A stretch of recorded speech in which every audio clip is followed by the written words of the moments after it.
Selection of the funniest fails ever captured on live TV. We've scoured the depths of the internet to bring you the most outrageous and side-splitting moments that even the professionals couldn't control. Make sure you are not drinking any liquids while watching, because you might just end up doing a spit take. Joins us live in the studio. Alyssa, this really is the calm before the storm. Not again! No! Oh! She said not again. The news anchors are trying their best to maintain their composure, but they just can't hold it in any longer. Her award fell to the floor in front of millions of people. All about raising money, and you need big money to get inside. There is some... During a live broadcast, a conflict erupts between a journalist and a passerby right next to the host, and all of it unfolds on live TV. The president, unaware of being filmed, couldn't hide his excitement, leading to speculation about a potential secret love affair being exposed. He refuses to let her go from his embrace, while she remains cautious.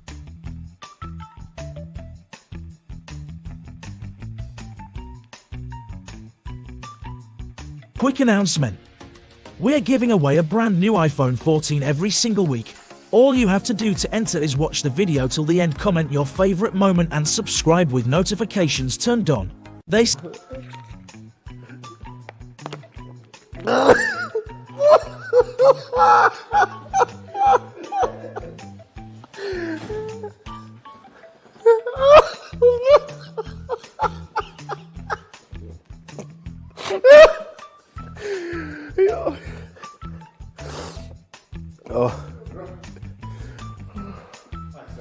While the reporter is describing this as one of the most dangerous streets in Los Angeles, a collision occurs behind him. Unaware that it's being broadcast live on TV, one of the drivers attempts to flee the Hoover scene. Street here. Officials say it's one of the most dangerous streets in all of Los Angeles. And now...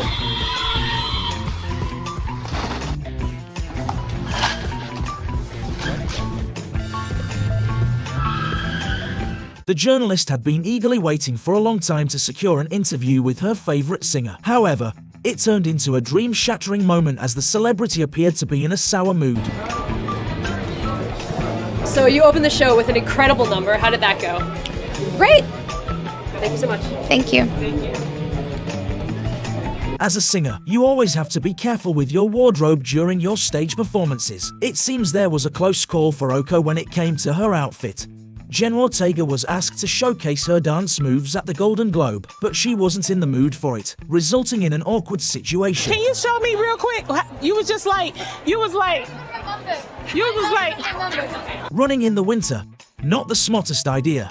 Right. Well, imagine this: you're out there jogging like a pro and suddenly, whoop, you slip and take a tumble that gets televised for the whole nation to see. Keep on the run. I'm sorry to have kept you, but I appreciate you guys talking with us. All right, thanks. We've seen a lot of people out here, like you said, running, sledding, just enjoying it. One thing, oops, that can happen, unfortunately. Looks like Chelsea's okay. You okay? Yes, okay. She triumphantly takes the crown at the competition and, in her sheer excitement, pays no attention to where she's walking.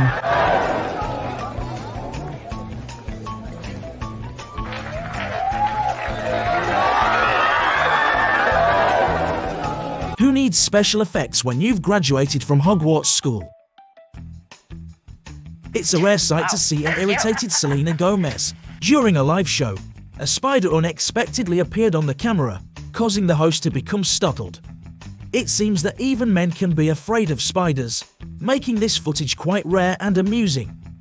Now we're going to continue with the dry spell and get the real heat. Whoa! Whoa! Where did he come from? You're in danger. Has he been in danger? Yeah. At this special event, among the guests, a beautiful girl arrived at the photo area. However, the wind posed a problem for her as it kept shifting her dress, creating an awkward situation. She struggled to adjust herself for the photos, fearing that more might be revealed than intended. We all know Messi as a calm and composed player, but in this match against the Netherlands, there were numerous fiery situations on the field that even spilled over into the locker room. The tensions escalated to the point where arguments continued among the players even during interviews. Tranquilo, Leo. Bueno. Strata saw last night, the Brewers came up with a handful of great... Incredible situation alert. A bird landed on her hand and knocked the microphone right out of her grasp. The host did their best to remain calm during the guest appearance of this snake expert. Then this happened. Get this thing off me, man. Get this thing off me, man. God. Even on the floor, she delivers a flawless performance, proving that nothing can stop her star power. Beyoncé truly knows how to turn a fall into a fierce musical moment. The reporter made an inappropriate comment towards Paris Hilton and she wasn't willing to tolerate it. In a display of strength, she promptly left the studio. You ever worry about your moment having passed? You want to wrap up?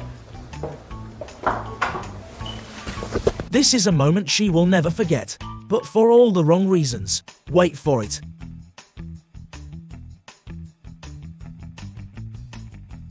Showing off on live television might not be the best option unless you're an expert at it. That's why you should wear bowling shoes, just in case.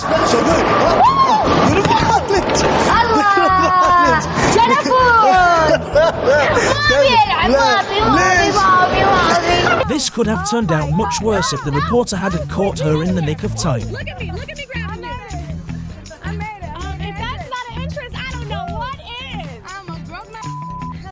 It's known to happen that even celebrities lose their patience, and this is what it looks like when they do. Out of the way! I can't see! There are cars there! Get out of the way! We're blocking. Oh boy, hold on to your seats because things just got wild. Cardi B, known for her fiery personality, completely loses her cool and unleashes her inner brawler during a live TV moment. It all started when her fellow guest said the wrong thing and pushed her buttons. What was the reason? What was the reason? She didn't realize she got too close to the stage air vent, causing her dress to be blown around. It's hard for anyone not to appreciate this stage performance with the assistance of the wind. It added an unexpected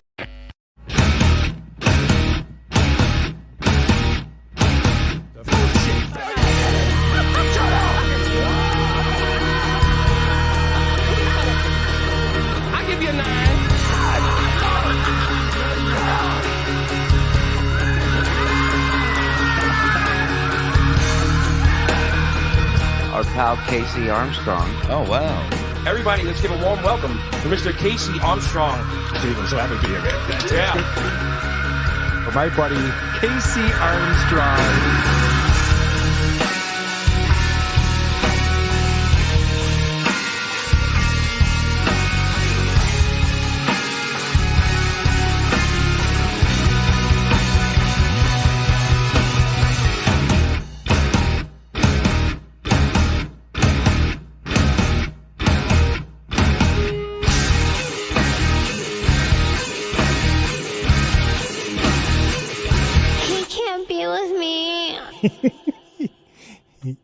Okay.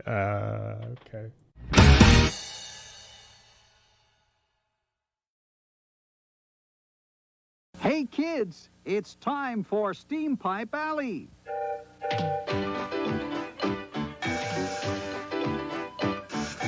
Everything's waiting for you. Crazy and different and new. Come break away. Come spend the day in Steam Pipe Alley. Knocking you right on your rear. Printed from line all the year. It's dipping hot. Come take a shot. We're gonna show you what we got in Steam Pipe Alley. In Steam Pipe Alley. Oh, that's a funky, funky tune that we love so much. If that guy isn't scary, if you're a parent and you're dropping your kid off with that guy back in the 80s, you're not a good parent. Guys, listen, first things first, I want to apologize to you guys. Mostly I want to apologize to Vince, the lawyer. He's a good guy and he agreed to come on, and we share the love of sweaty men and combat fighting, and he and fireman Big Fairy Fudge Packer, they're both going to discuss the fights that are going on tomorrow night. He likes to be called Fudgy, for short. It's Big Fairy Fireman. He's got a lot of names, but let's just call him Fudgy. He is quite gay. He likes sweaty men. Who else to judge? Who else knows more about sweaty men than Fudgy, Fireman Fudgy? So before we get Vince on, everyone welcome Coach, please. Everyone welcome Coach, and then we can get started with Vince the lawyer. I thought he'd be traveling, but we'll see. The packing of the fudge. Say hi to Coach. Say hi to Coach. Thank you. All right, so we did that. All right, guys, with no further ado, it is my honor and it is my privilege to welcome a guy that I used to want to butt drag him, tree knuckles deep. I used to want to pump handle him, but now I consider him a friend and I like him. It's Vince the lawyer, everybody. My parents trusted you and your dad when they dropped me off at camp in the 90s. So I don't know how bad it is compared to that intro, but is there a chance, Casey, we can get rid of those intros and just come on live when you're ready? No, that's Mario Cantone from Steam Pipe Alley. We're about the same age, Vince. We're a couple years apart. You don't remember? He was from Jersey. Yeah, so you're from Long Island. So you don't remember Steam Pipe Alley with Mario Cantone? I may, but how do you connect that segment to your show? It's absurd and it makes no sense. It's nonsensical. That's kind of what this whole thing's about. If you've ever heard me speak. It's not just you. I get the whole nonsensical thing. That actually wasn't as bad as the one before it because it's just like, I think you should get on with your show. When you're ready, get on with it. Yeah, dude. Like I get so angry physically listening to that. The one before it where you do all those, I hate that fake voice that goes into all those sports events and things like that. Yeah, no. Dude, just cut that shit out. Get on with it. Hot girls on there, Vince. I mean... But I get what you're saying. This day and age, you could go on like the internet, RedTube or whatever, porno, whatever, and you can find whatever you need to find. So you don't need like hot girls, I guess. But 95% of the Dabbleverse is guys, Vince. I don't know about that, Casey. Today, the girl that won John's TV, I had a contest. That was a good show, by the way. Yeah, well, it was the first time I ran that type of contest. I need to tighten up. I got to make a lot of changes in terms of me getting better at doing it. You got to stop playing intros in the beginning. Yeah, so like anyway, the girl's like a CEO of a company. She has all these rental. I looked up all the. Yeah, I thought, and she was very hesitant today to even accept the gift because she thought that I was fucking with her. That it wasn't even. Why would anybody think that? Knowing you, Vince. Nobody. Yeah, but like for a giveaway, I'm not going to mess with it. Like and I'm not going to dox the poor girl's name. But yeah, but she has like rental properties in Cape Coral. How ironic is that? She lives like 10 miles from John. Weird. That is weird. I just remembered that. Yeah, she's in that area where Carl and John is, right? Yeah, and not only she said that today, but I spoke to her after the show, and she said that she has property in Cape Coral as well. And it's so weird because I thought I was talking to like a 6-year-old woman. She was not excited to win the TV, probably because she was hesitant to think that this is real. She's like, when is the joke going to come? But then I spoke to her after, and she was really cool. And then I looked her up, obviously, and she's got a good life going. She's not like one of us losers out here in the Dabbleverse. It's surprising that the audience has such a high level of education and money. It's very weird. It's funny, Vince, because like if you go on the YouTube thing, like I check out the analytics and all that, and it tells you who is watching, where they're from, and blah, blah, blah. And that's where I found out at times 98% of the people that are in the Dabbleverse watching this stuff are men. No, that's why it makes sense that last night I had my friend Kelly come on, and there were over 100 people that wanted to super chat with her and ask her questions because she's not a guy; she's a hot girl. So, do you ever look at any of that stuff, Vince? I mean, I know you do this, and you're like an expert at running channels and stuff like that. Does it ever come into play? Hey, these are guys watching this. Do I go to the guy? Tell me what your thinking is when you plan a channel. Sure. So obviously it's important to have some base audience initially, right? So that's really, we're all in the incubator stage for the most part. No one's really has broken out. When I say break out, like over 100,000 subscribers, things like that. But yeah, right now you have to play it to your audience and then move on to a bigger one. That has to be your goal eventually. Because most of these channels, Casey, if you wanted to sell them, because you could sell your channel legitimately, and most of them wouldn't get much money because it's all coming from people that want to see you. Like your channel is like 99% guy, because like all the gay guys go to this channel, right? They love it. The gays, the trannies, they all love you. And I have my ratio is probably like 70-30 guys to girls on my analytics. 70% hot men looking for you. Yeah, exactly. And so yesterday was interesting because I only caught a few minutes of the interview, but I do like what you're always doing. You're always trying to get the girls to either show something or say something. I know. And you did it with your DVD as well. I knew what you were doing. And actually, this is the first girl I actually wanted it to work because she's so pretty. I mean, she's very pretty. So how did you meet that girl initially? Well, Kel was my ex. She was, we lived together.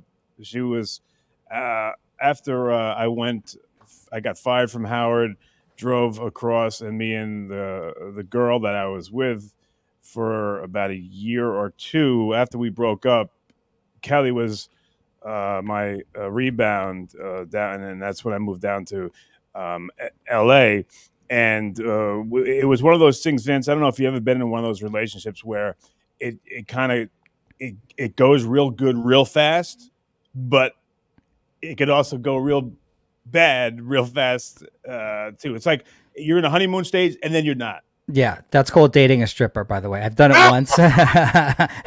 It's amazing up front, right? It's so great. And then all of her daddy and mommy issues come in eventually. And eventually you almost end up going to jail or contemplating it. I've had the same situation. Oh, man. And unfortunately, Devin's out there watching. I'm in Devin's room right now. Devin, close your ears. Yeah. Put your phones on. Oh, please. He's really into computers. And KC, I don't know if you ever play Grand Theft Auto or have you ever heard of it? So the last Grand Theft Auto was Grand Theft Auto 5. And the company that makes it is a public company. You may want to look into it. We've been waiting for Grand Theft Auto 6 for about 7 years now. But you would not believe the numbers these things do. Casey, this video game alone does more than almost all the movies combined. That's how much. Yeah, like it's insane. So anyway, in Grand Theft, you saying it, Vince? You're like, we are waiting for number 6 to come out. So obviously, it's got the parents involved in this too. Like, you want this thing to come out too. You want to play it. You're not just doing it for your kid. No way. Yeah, because like when Devin was first playing, they're like, I don't think it's appropriate that your son's, my wife may say that he's going to the strip club and, but they're just kids. They don't really care. Like you and I would be knuckleheads about it, right? Like they're like normal kids. Like I don't know how my kids are so good compared to how I am or how I would be. Because you let them live their life. You let them do what they want to do. You let them be individuals. Yeah. When was the first time you went into a strip club? Oh man, I guess I was in college, maybe. Me too. Yeah, I was 19 at Sundowners in Canada, and it's such a 18. I was 18 or 19, but it's a weird experience when you first go, right? It's just like a funny thing. You remember the first time you went, but some people go. Did you get a lap dance? I didn't, but I'm not a big strip club guy at all. Like it's not my thing. I like the ambiance. Me too. I can go and hang out, but it's just not my thing. I get that guys like it, but it's just not what I'm into at all. So anyway, this girl, KC, she started to tell us about when you were duct taping her mouth. What was the backstory with that? Well, Vince, she tried to stab me twice. Did I say that before, that eventually the stripper relationship will end with probably a stabbing? Yeah, that is the weapon of choice for strippers when you date them. Yeah, but it's the same thing. It's like it's a woman and she stabs you. Look, instead of like getting mad, I was always like, you just stabbed me. That hurts. Don't do that. Stop. But if a guy stabbed you, then it would be different. But Yeah. when a girl does it, it's kind of cute, even though you're bleeding all over the place. Where did she stab you? She said there was 2 times. So the first was in the leg, and then the other one was in the hamstring. Why did she stab you? The first one was because I fell asleep when I was supposed to pick her up at the airport, and then Well, that I understand. That's annoying. You're sitting at the airport and no one picks you I up. was an asshole. It was my fault, and I deserved it, so I didn't get mad. And then the other time, it was kind of like she got me in the hamstring because I was like, "Fuck you, I'm leaving. I'm getting out of here." And and for some reason she was laying on the floor, and she up thrusted, and it's not like she was trying to kill me, Right. But we were oil and water. We were not meant to be. That's why we make better friends than. Yeah. Well, Casey, the best part of your show yesterday was when someone super chatted, "How was your relationship with your father?" And your psychology fucking right away. You fucking had to fucking find out about that. What was going through your head? No, I didn't super chat that, but somebody did. Right. But the second I read that, I was just looking at her and I was going to see if she's going to be honest about it. And her body language completely changed. And then she's like, not good. And thank God for that bad relationship. Otherwise, you would have never been with her. And the countless number of patrons at her strip club never would have seen her. Yeah. I hope that she can find a big publisher. Like, I can't do anything for her because I can't pay the money for the lawyers because we were, after we were together, it was okay because we could become friends and she could tell me whoever she was, dating or whatever. And in Hollywood, she has got a hell of a book in her, but someone like me, a small publisher, I can't do anything like that because these people are they're going to clap back. But I wonder, do you think there's a market, Vince, for people that want to read a woman's kind of dating life in Hollywood? Yeah, there always is the gossip angle. When was the last time you spoke to AJ Benza? Just the other day, I was going to see if he wanted to come back because I know you're friends with him. Yeah. You guys are pretty tight, right? Pretty tight, yeah. Where'd you meet? He's an island guy. Is that what? Yeah, we met after the show, though. After he was on the Howard Stern show. Probably like 10 or 15 years after, actually. Okay. Yeah. He grew up out in Suffolk County, sort of closer to you. But we didn't meet while we were on Long Island. Well, but you guys became pretty tight, right? Yeah, because initially we met because someone wanted one of my clients to do a show about New York City. And then I said, look, I know AJ Benza remotely. And then I pitched it to him or forwarded him that contact. And then we became friends. I mean, he's crazy. He'll call me crazy too. But he was telling the story today about how he picked up a book at an airport. He's doing the poker show right now in Vegas. So he flies from California to Vegas. I mean, he's living in basically a motel right now because he got divorced recently with his wife. And he's very open on his the girl he really likes right now. Yeah, the good thing about AJ, if you're from a fan standpoint, is why I always say he's the only podcast that I actually pay for. The only one is his because he's very open about his life.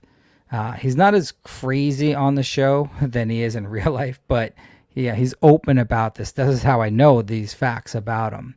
But either way, I don't even know. Why did I ask you about AJ? I totally forgot. Well, you were talking about the fact that he tells about his goings on with the dating in Hollywood, like a what do they call it, gossip. Oh, right. That's how the whole gossiping. Yeah. So either way, fine. I was just asking if you spoke to him lately. Yeah. No, he's a good guy. Now, Vince, I got to ask you. Now, I didn't know this. I know that you're into combat sports, and I know you and my father were really tight, and there's a lot of stories about that, but we can go back and talk about that another day. But how did you get like this in? It seems like you go into these fights, if they're in New York, you could do whatever you want. And how long you been into this stuff, buddy? Probably since, well, UFC 1 to 5, and then like there was a gap from what I recall, and then probably UFC 60 maybe, and then so for the fans, the Ultimate Fighting Championship is something that was popular when we were probably in high school, and then it got deregulated, so it wasn't, and came back, and now it's developed in a completely separate sport. It has a strong connection to wrestling, obviously. Yeah. And when I told you that I went to your dad's camp, did you truly believe that I didn't go? Yes. Okay, so tell us about what you were doing behind the scenes to try and prove that I didn't go. Nothing. You didn't go to your mom and ask her? I asked my mom, yeah. I said... So it's not nothing? Well, no, it wasn't nothing. It was just like, because, look, Vince, I'm into this thing, this podcasting 5 or 6 months now. And in the beginning, I had people, take advantage of me, and because I didn't know protocol, and I'm learning as it goes. Not saying that you didn't, but I didn't know any of the rules. So I was just saying, because me and my mom are tight. She lives north of New York, and I think it's north. Don't make fun of me, but another state. But when we get, we talk a lot, and Florida? I said, no. I know that's not north, but I said there's this guy, and he put up your picture. He says you're sleeping with Chief Joe. I want to know what my Marine stepfather thinks about that, and they don't watch. They know that they don't watch any of this stuff. You were just goofing around, right? But I told her, what was the question? I'm sorry, Vince. I just how you tried to investigate if I ever went to camp. Thank you.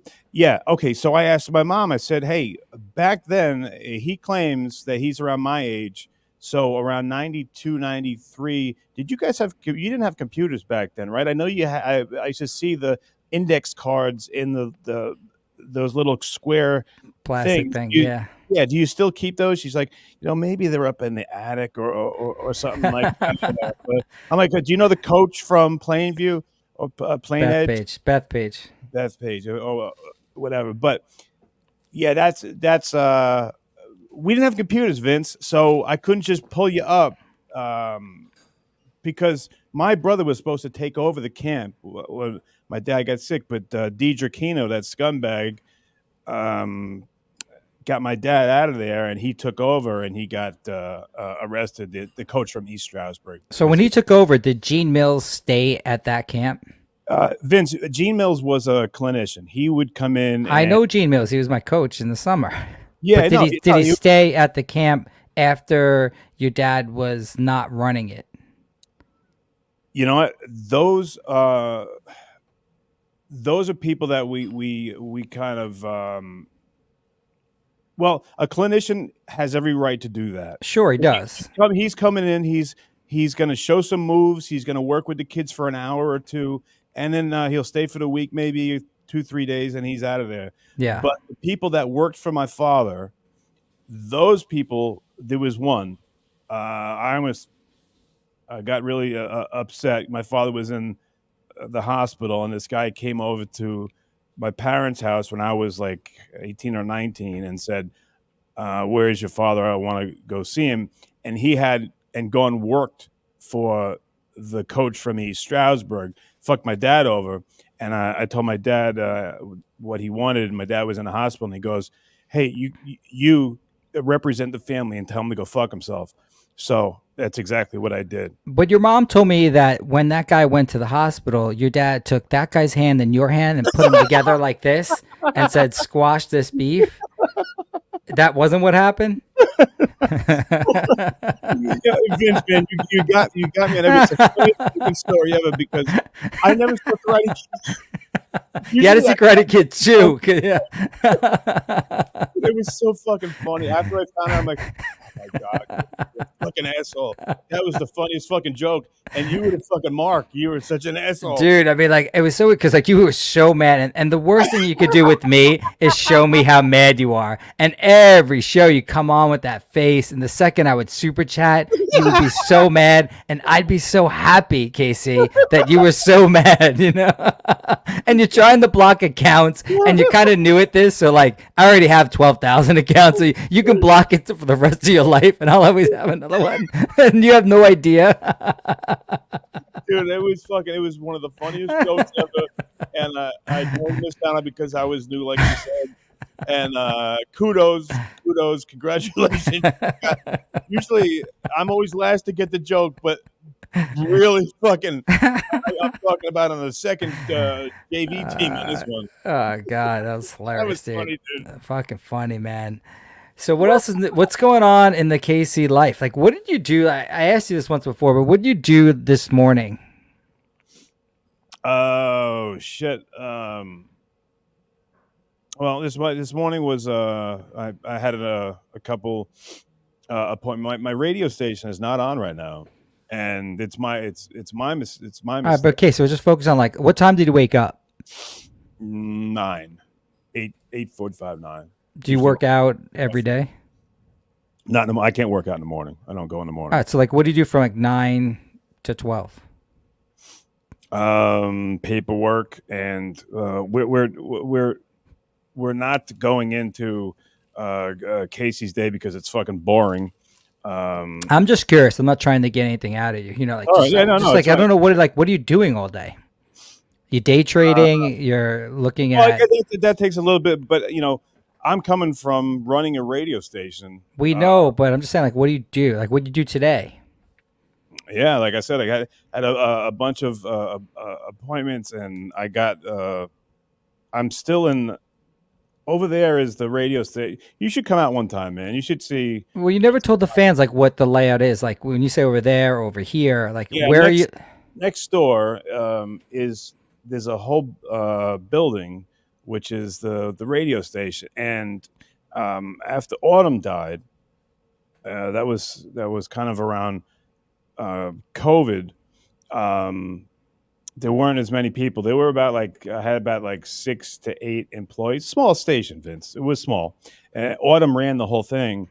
And after COVID happened and then Autumn left, I I was kind of slack. I'd say maybe slacking off, just dialing it down a little bit. Yeah. Clients in there, doing right by them, but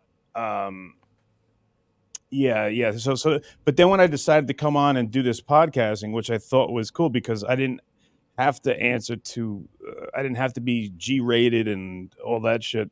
I could do what I want.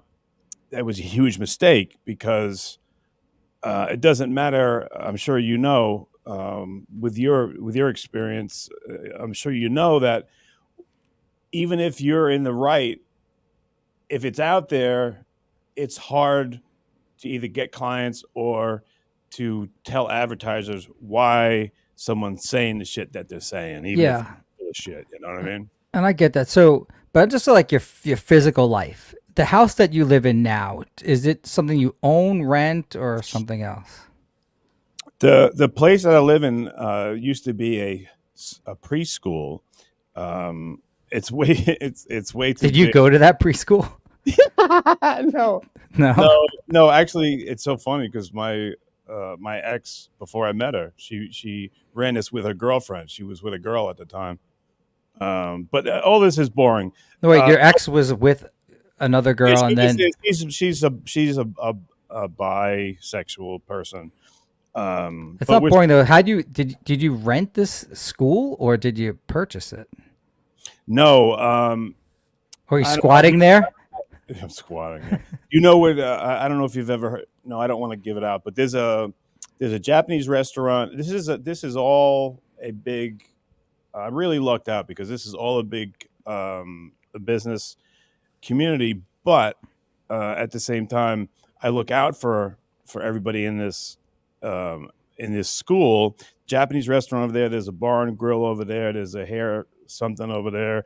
I got the radio station, which is over there, and then this place here, which is a publishing company on half of it, and then the other half, which I have like 4 or 5 bedrooms. I really lucked out, and then I put AstroTurf all the way in the back with a bunch of heavy bags and shit like that. You got to come out here, Vince. It sounds good, but you're still not really answering the question though. How do you initially get into that space? Well, my ex ran the school, right? And then it laid dormant, and I had to kick the dirt bag because up that way there is a halfway house, and there were people that would come in and try and break in. So that's why I'm here. As soon as they found out there was a crazy guy down here, there are no people trying to break in. But how'd they know you were crazy that quickly? Because at 3 or 4 in the morning, I come out in my underwear, and they knew not to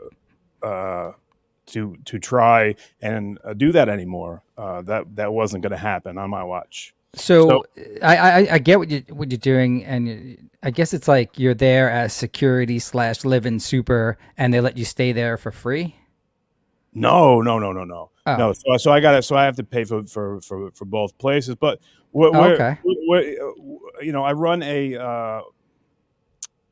There's so much that goes into it. Like I had pipes that burst, and I had to redo that. Copper pipes are just so fucking expensive. But and then I can talk about Catropolis, where there were 11 stray feral cats. I found them all homes, and I got them fixed, and I got them spayed or neutered and found them homes. So there's a lot of shit that goes on here. But another day we'll talk about that, Vince. What we need to talk about now. I'm sorry, I had to cut you off. No, I wasn't saying anything. What we need to talk about now is muscular, sweaty men that will be locked in a octagon together. Is that what you really want to get into? Yeah. Is that what your fans really want to hear? Here's the thing, Vince. Like, maybe we should go to see what the fans want to say first. Yeah. Fans or listeners. I never call them fans. I call them listeners. But I don't. Me and you love UFC, and it's the only sport that we like. Some people like football or whatever. But how do you not like 2 guys going in there, and one person's going to get embarrassed, one person is going to lose everything they worked for, the other person is going to be victorious?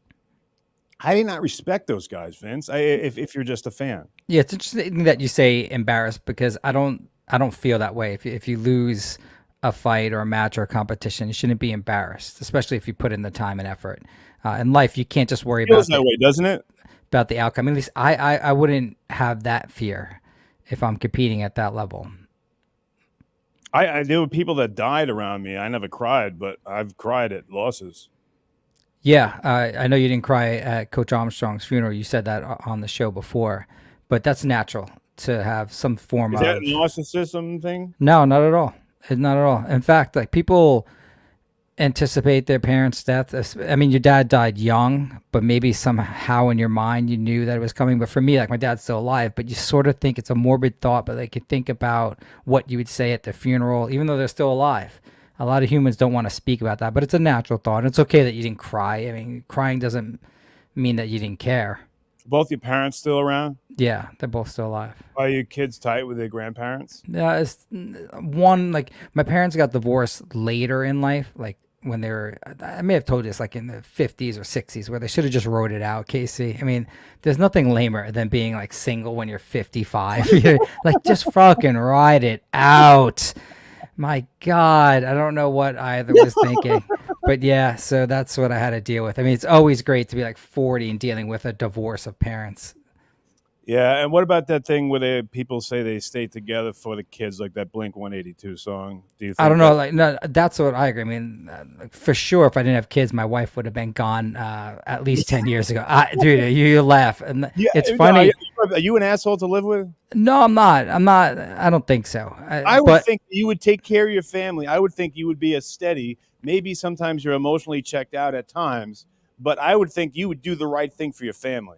Yeah, I mean, as a guy, like the right thing is at least providing for them, right, and staying here, and then training them, and like in schooling. I didn't take away from that. I put a lot of time into that for them, so that's what I do. But my wife does all the work in terms of raising them, like cooking, cleaning. But she don't complain about that. You know what she complained about, Casey? Today, someone put her picture and her name, and on one of the YouTube channels. And when I got back, they were texting John, super chatting John. They're like, Vince says to send them the link, and John doesn't know it's Lori, my wife's picture, and her name, and that wasn't me, and it wasn't her, obviously, but the picture was her. She was complaining about the picture that was on there. She wanted to be a better picture. She didn't like the picture. That she didn't think it was a good picture. Thank God she has that personality, because you know that. Even you told the story about your mom, where your mom gave you the respect of not saying, I'm going to watch your show and then criticizing that you. way back at Stern, Vince. Yeah, I love that. I still actually put that in my mind today when I yell at my kids. And because the second I get home, they're saying you spend too much money sending John food. You're doing too many different things. You know, like I'm like, guys, you know, Virginia Armstrong never, ever critiqued her son. If you knew what Casey was doing on that show, and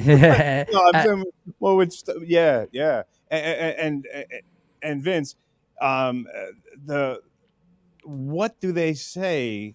I mean, what does your wife say with all your hijinks and all your nonsense and the shit that you do? Because people would say, I don't believe this guy's a lawyer. I believe that this guy just fucks with people all day. Yeah, I mean, she says that too. she's the number one person that says that. But I used to say that too. Yeah, I mean, look, I do an hour show every Monday, Wednesday, and Friday, But you're so researched. You do so much fucking prep.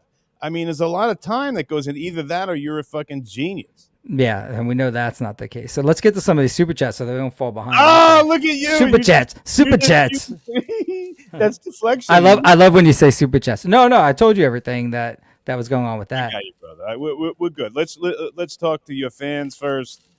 Oh, look at this, Mr. Kevin. He's a member for 3 months. He goes, "Why do you hate me, Casey? I'm sad." I don't hate Kevin. Do you know Kevin, Vince? Nope. No, I don't know Kevin. But you were saying that was that the Kevin you were saying was an asshole right before we went on? No, if I was saying someone's an asshole, it's John. And I couldn't because the character that everyone's going to meet, Fudgy, he's a fireman, and he's going to give picks. You know, I had to kind of be in the right mindset. And then I was hearing John, and I've really grown to despise this piece of shit. After what I've heard him say some things, I really don't like him in how he's got a problem. I'm not afraid to say that. But everything works themselves out. Things work themselves out. And I don't know Kevin. I don't have a problem with Kevin. Yeah, I'm just joking. Okay. Next one. Yeah, go to Tommy. Oh, I know Tommy. John and Joey are sniping you, Casey. Well, what else would John have to do besides snipe and see and police what Vince is going to say? No, John and I don't have that relationship anymore. I like both you guys. I know that you guys are feuding, and I'm not feuding. No, I'm not feuding. I just think he's a piece of shit, and I don't like him, and he's got a problem with me. Yeah. Well, what are you gonna do, Casey? You know, like you're in the situation that I'm in a lot of times. So what are you gonna do? Are you gonna physically harm him? No. So you got to move on with it. No. Not, why would I do that? That's that would be silly on my part. Why would I pick on someone who has 2 strokes and is a fat fuck, has liver spots, and has a Mr. Eggplant head? He's also what, like 10 or 15 years older than you. Yeah, right? yeah. It would be wrong, and I would feel like a pussy if I ever got into an altercation with him. So everyone's going to Atlantic City Super Bowl weekend, apparently. Is there any chance we'll see the Armstrongs there? Yeah. For real? Yeah. Yeah. Are you going to stay in the same room with Bob, John, and me? No. If I hear that John is going, I heard he said something about autumn, so I just want him to tell me what he said. No. That's all I want. I right. didn't know what he said. Maybe he could just tell it to me. Okay. Yeah. I'm sure he will. I'm sure he will.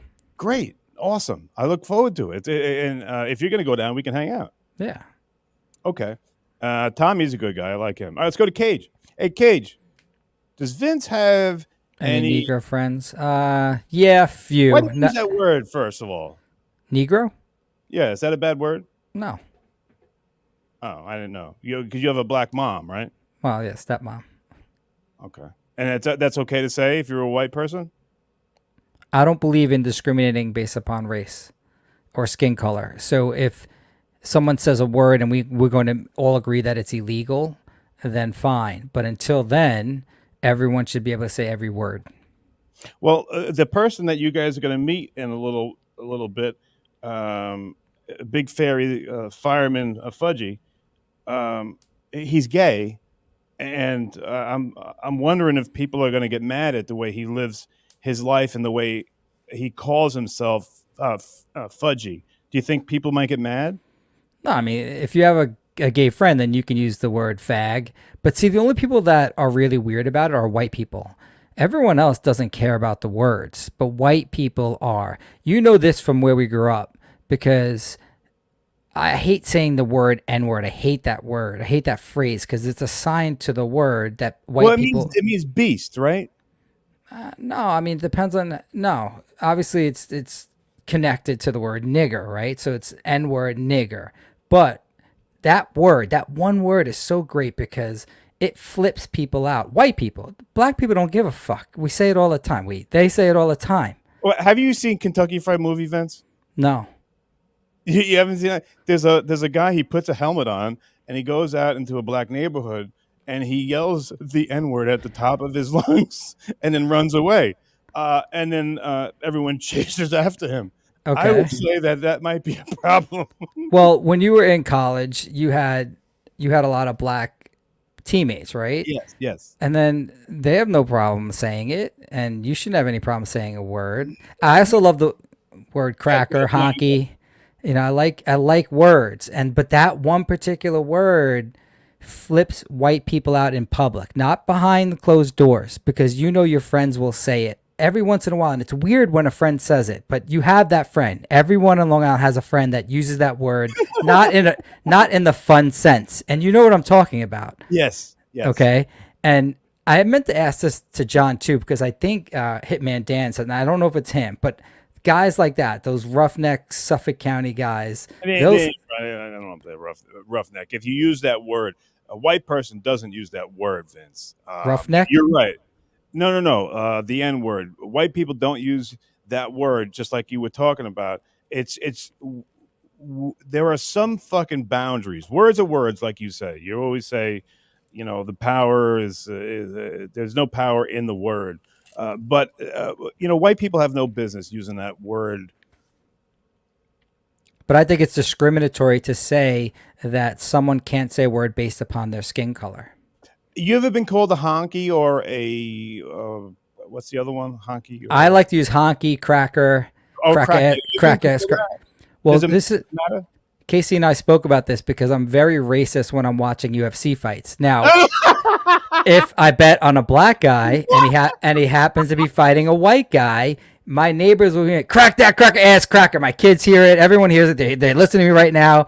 I become very racist, depending upon who I bet on. So, well, that's just because you're a degenerate gambler like me. It doesn't have to. No, I'm joking, but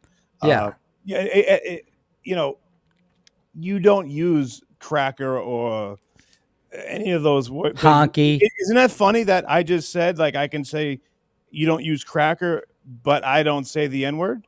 I'll say the N-word. I should say the C word. It is weird. Like, for human for us to say N-word, we're defining that as the word that you really want to say. So what's the difference? Only white people are afraid to say it. Because we're Black, pussy. I don't know. I think they have like a lot more to lose. And black people, if you hear, they'll use that word all the time. It's no big deal. So if you're around black people, you would never really even worry about saying it. Yeah, my friends told me they were taking the power out of the word by overusing it. That's what they said. Yeah, I get it. It's just it's funny that one particular word is probably the most powerful one in our society here, right? Because you got to love black people because they will throw hands if anyone says it. White people won't do that. No, black people call each other that when they're fighting each other. They don't care. It's not a derogatory term. It depends on how you use the word, right? But even then, you should not be afraid to use it based upon your skin color. Well, I'm saying if a white guy uses that word, like in Kentucky Fried Movie, which you got to watch. I wish I could pull it up. I don't know how to do that yet. I'm learning. But the guy puts a helmet on. He's in a Super Dave Osborne costume, right? And he goes into a bunch of black guys, and they're all just hanging out and talking to each other. And he goes right in the middle, and he just screams that word, and he sprints. All right, next super chat. Yeah. All right. Do you have any black fans in your analytics? It doesn't say that, Vince. Oh, you got to look on the N. You got to do it in alphabetical order. And you have to go under N. Yeah, and you'll see if there's any percentage. Just like Phil cutting himself with a knife, right? Oh, Phil called into my show today. I don't know if you heard that. If you believe that, then I got a bridge in Brooklyn. I'll sell you. Wait, that wasn't the real Phil? I don't think so, Vince. I actually really love Phil, but again, I think he's good at what he did. But you were mean to Phil, Vince.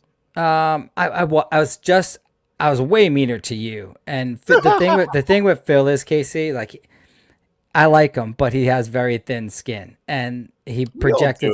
I know I get that, but I'm just saying, like, it just came to a point where I would never ever threaten to drive to Syracuse and things like that. Like, that's just not my style. Like, I'm just here to have fun. Like, ultimately, it's fun. I'm not gonna get mad at you for what you say and vice versa. But I hope I wasn't the reason that Phil's no longer here. Yeah, but Vince, when you tell the audience that you're going to rent a flatbed truck and and that's the way that you're going to have Eric and him accompany you to a gig, it's a little insulting.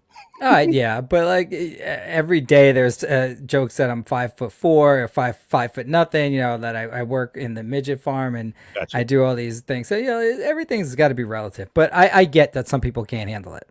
Yeah, no, I got you, man. I've been called the gay lord for most of my adult life. Since you've been sucking cock, basically. Ever since then.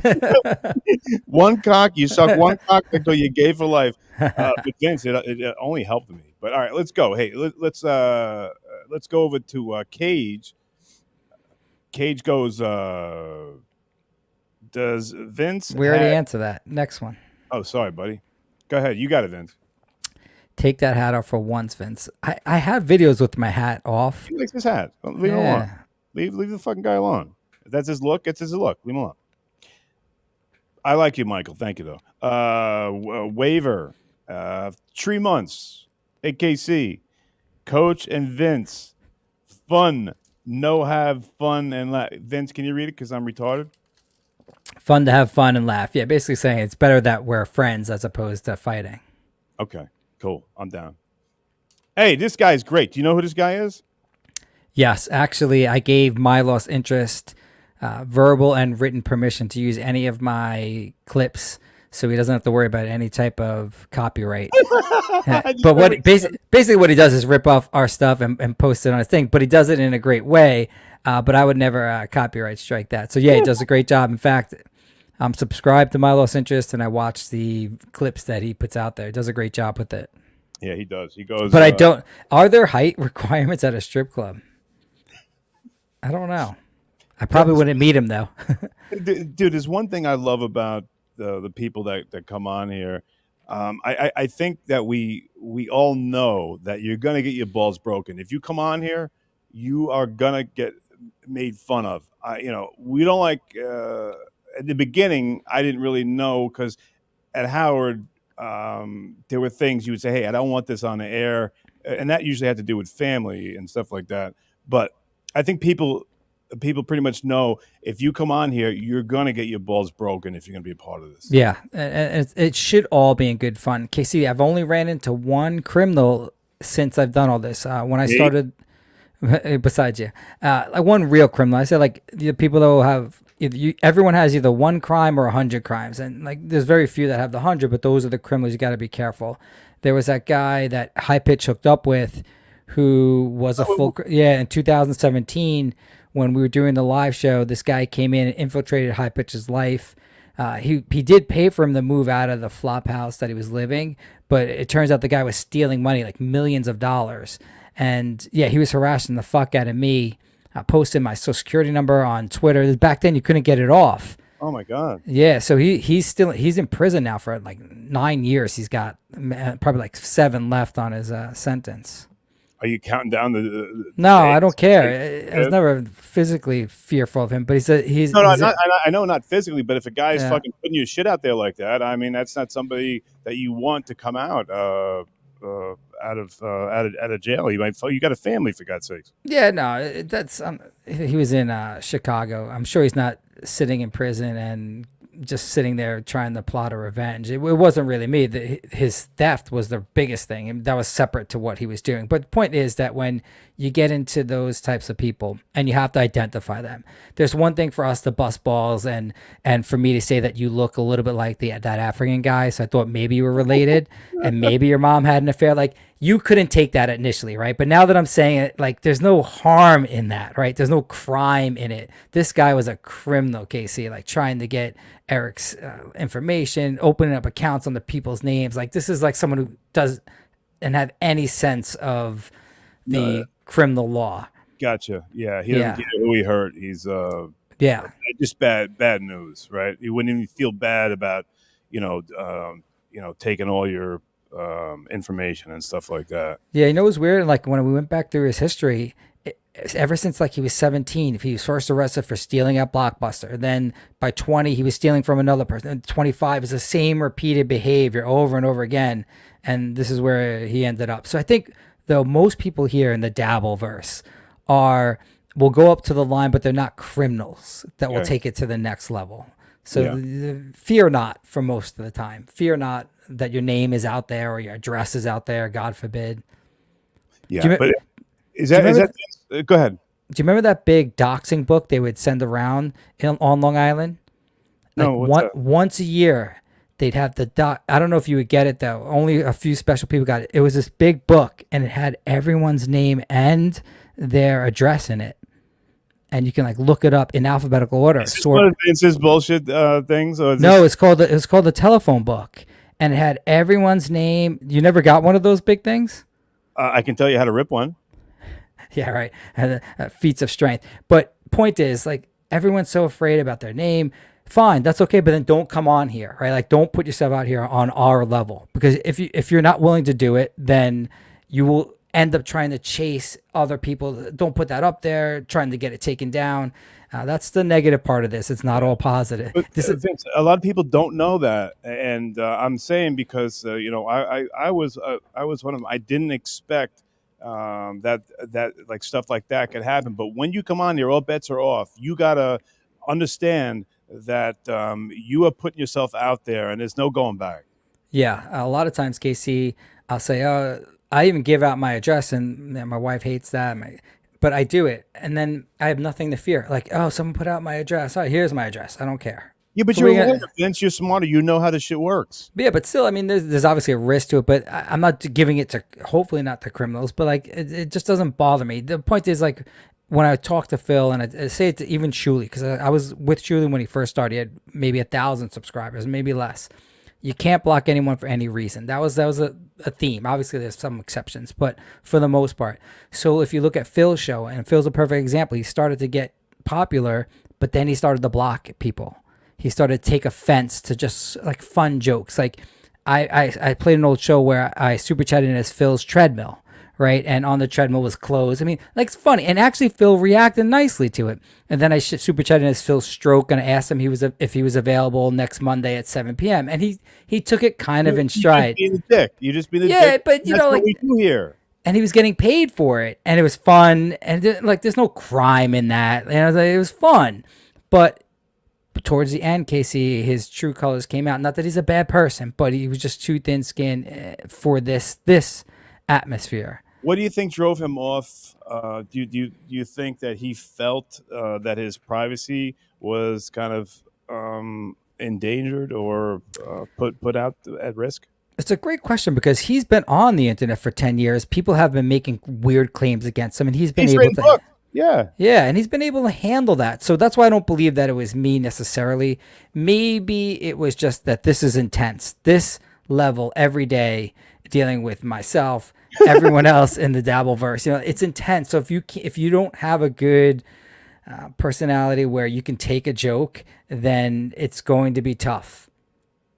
Yeah, I got to tell you, man, it's weird because look, I come from I don't want to sound like John here, but from FM radio, and I was called gay every day, and I got my balls busted every day. But when I first got here, there were things that I didn't experience, and that made me angry more than on the number one radio show of all time.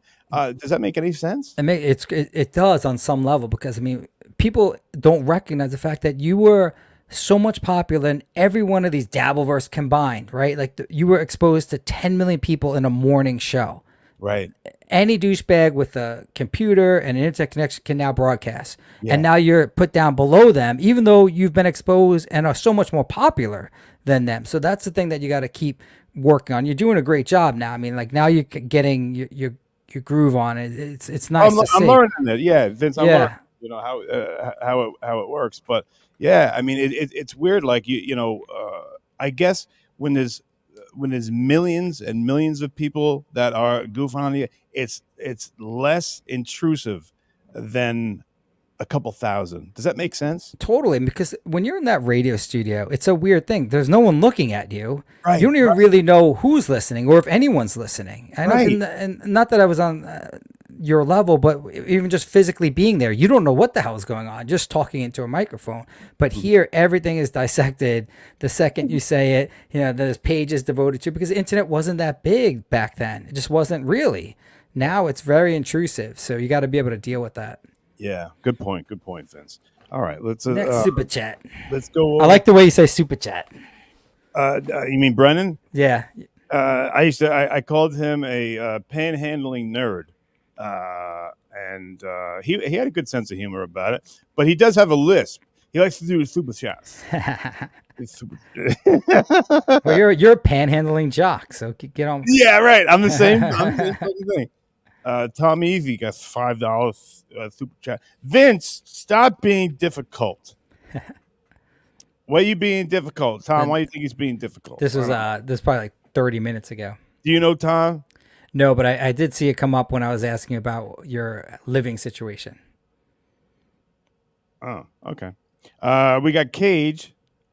If Case ever gets caught for murdering women, would you represent him, Vince? Yeah, and like we went through when you went out to that visit in Alaska, you can call me like within a few hours of being in jail. You don't have to wait 14 days before you make a phone call. Oh God, oh God, it was the worst. It was the scariest. But when you get out, you can look for Asian men to hook up with. I'm okay with that. If you'll supply them, then hey, I know a good place. They usually hang out in Walmart. You had to see, man, when she or he said, "Yeah, hey," I'm like, I got to be here for a couple of days. You want to, come out and hang out or whatever. And it was weird. I could feel people like looking at us as we were walking around, but I didn't see it, like, because I'm the last to get the joke. So it must have looked very silly. It must have been very apparent that was not a woman. But when the locals were going, faggot, when you walk by, You didn't pick up on anything with that? Like I told you, man, I'm the last to get the joke. I was just happy to get out of jail. That's a dude. It was, yeah.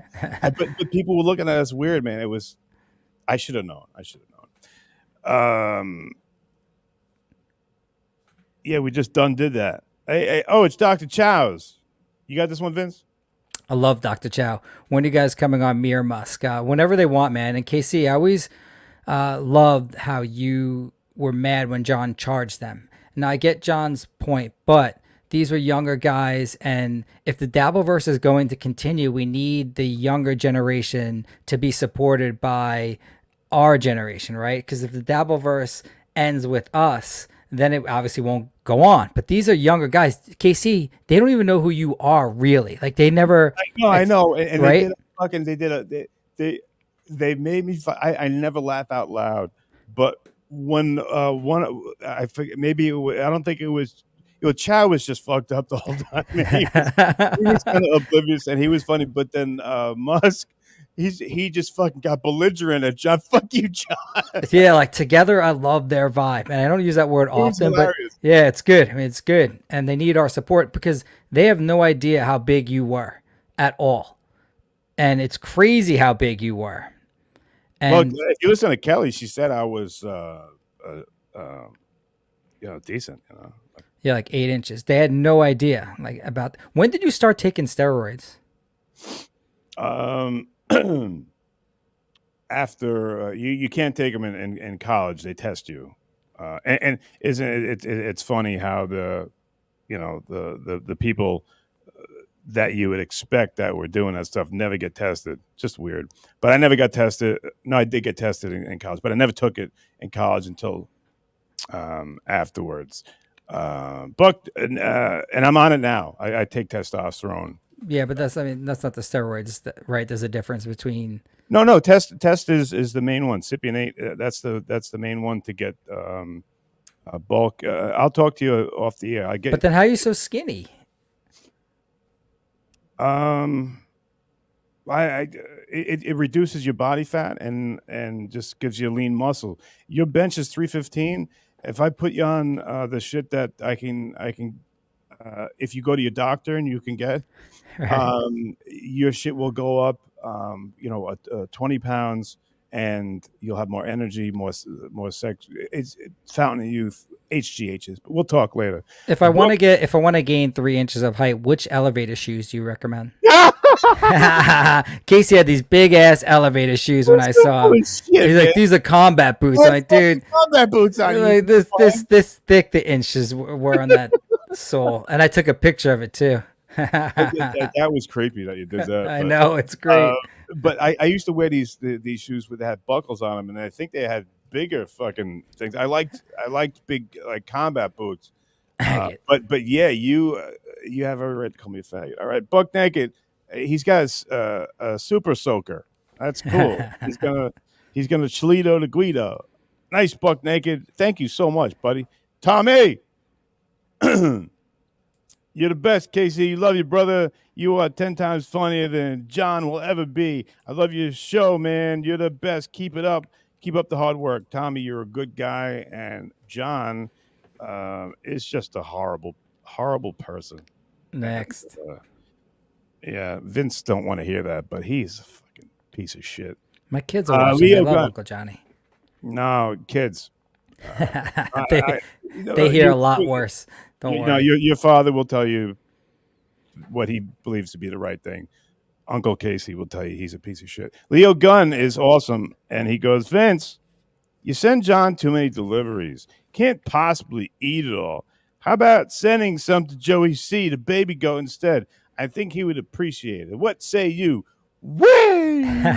I love, for some reason, Casey, when you hear the door knock, or about it's so, for some reason, entertaining, because you don't really hear knocks at doors anymore. I mean, even as kids, when someone rang your bell, it was kind of an issue, but it wasn't as big as it is now, where everyone is segregated, right? So if you hear a knock at someone's door, John never questions how wherever he goes, within minutes, there are deliveries there. So, for example, he goes to his mom's house. Where's he gonna go? I'm just saying, wouldn't you be pissed that like everywhere you go within 10 minutes there are deliveries? And it's funny because he's got that personality where he's mad initially, but then once he sees if he likes the food or he likes the alcohol, he's so happy. And it's just a weird thing, Casey, and only John can pull that shit off, man. So if it's something that he can use, then he's not upset. Not upset at all. I mean, after the fact, obviously. That's called being a user piece of shit. Yeah, but it's still entertaining, man. I don't know. I just love when I hear that knock. I just love it.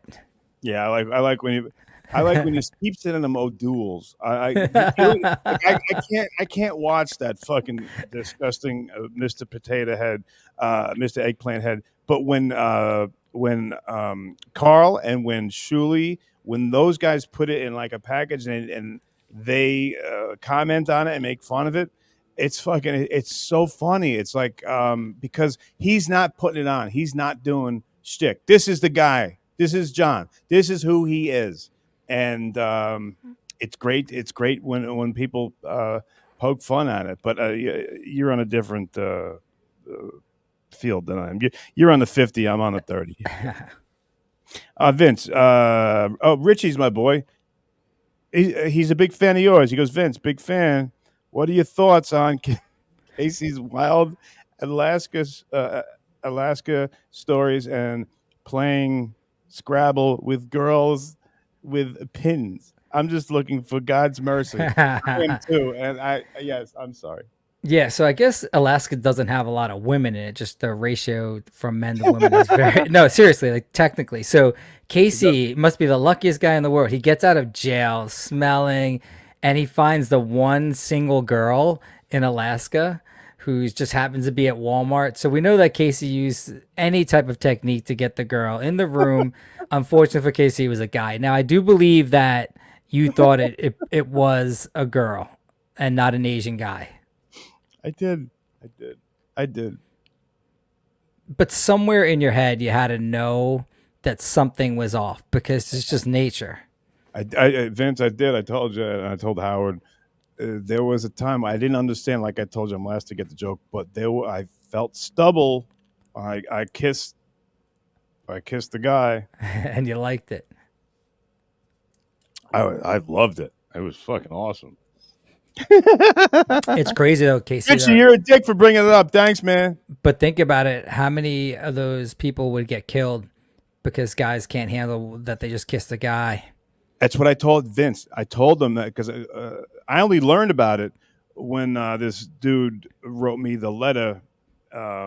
He gave me a letter before I got on the plane, and it said, I have hidden this from people before, but I am a guy. And as I'm reading it, I remember laughing out loud. And then when it landed, I said, dude, don't ever do this again, because I see that it was my fault that did this, but there are guys that will fuck you up because of this. Yeah, no, I mean, there have been in history people getting killed for that. Did he write on it, don't open until you're in the air? He did? He's smart at least. Because then he knows at least you can't turn around the plane. Yeah, right. I'm going to barge the cockpit. Get back to some dude fucked me over. Oh no, another cockpit. I was like, I had enough cock. Get me the fuck out of Alaska.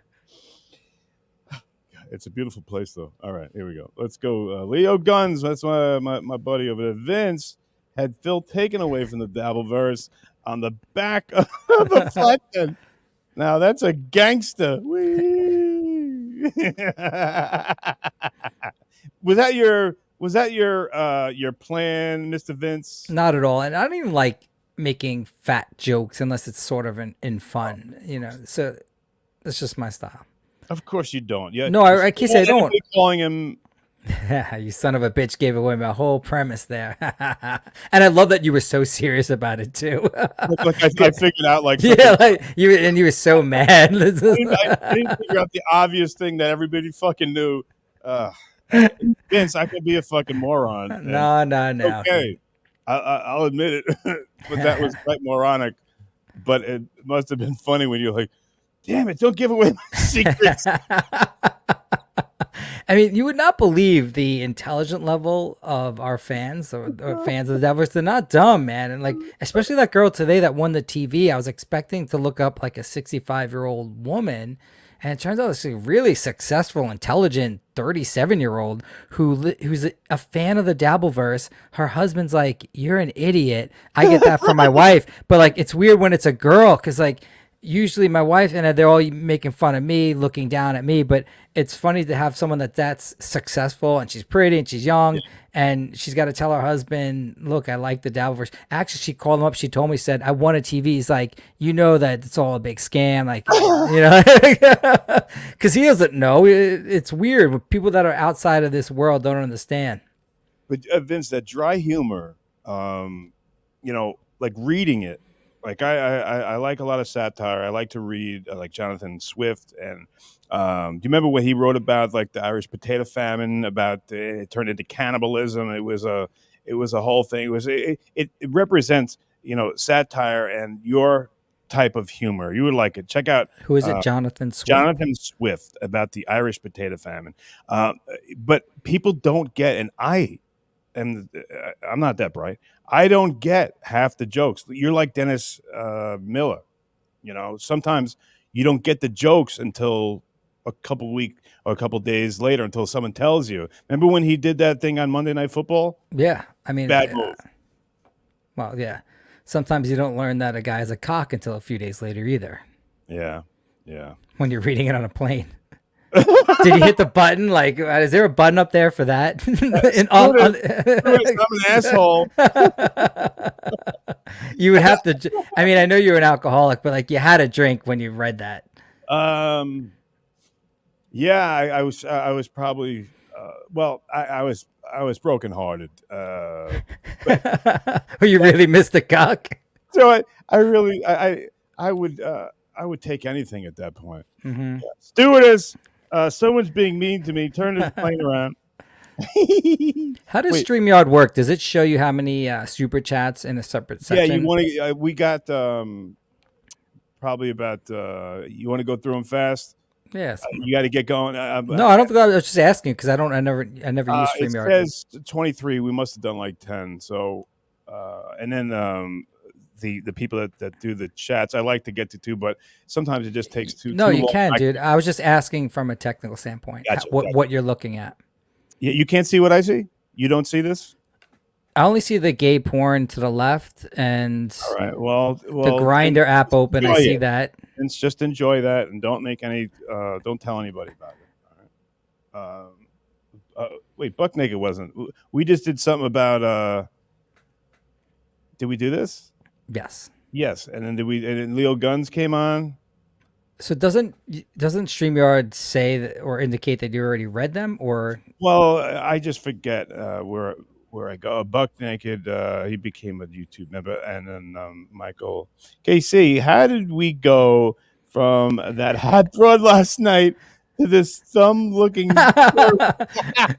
I know. I can hear them listening. My kids love when people say that I look like a thumb with glasses on.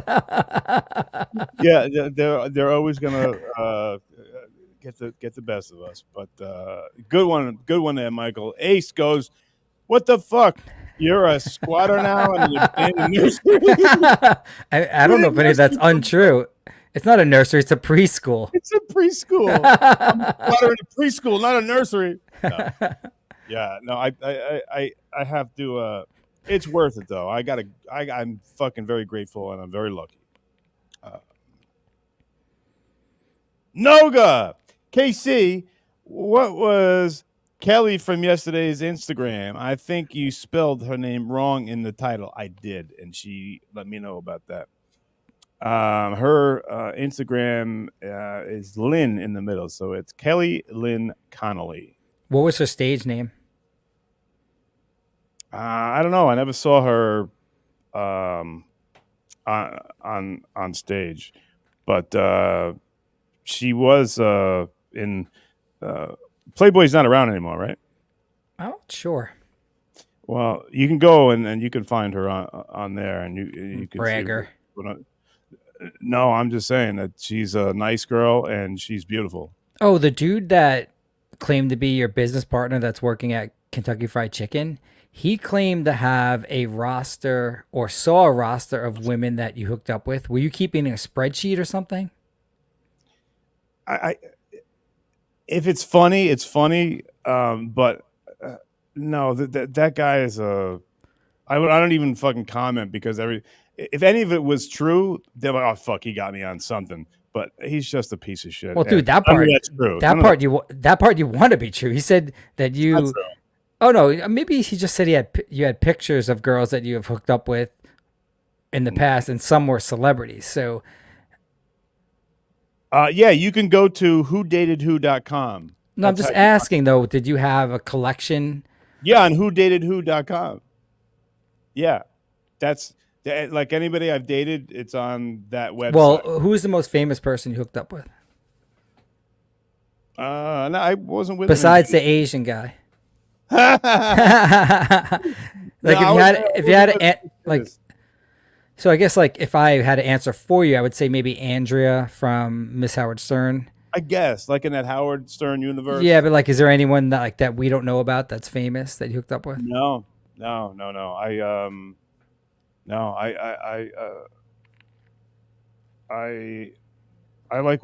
love women. You ever see that?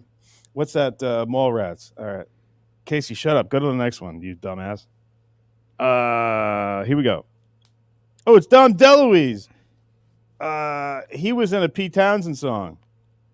Casey, time to forgive John. Don't be like Phil. No, I don't like him. I don't like him at all, and we have a problem.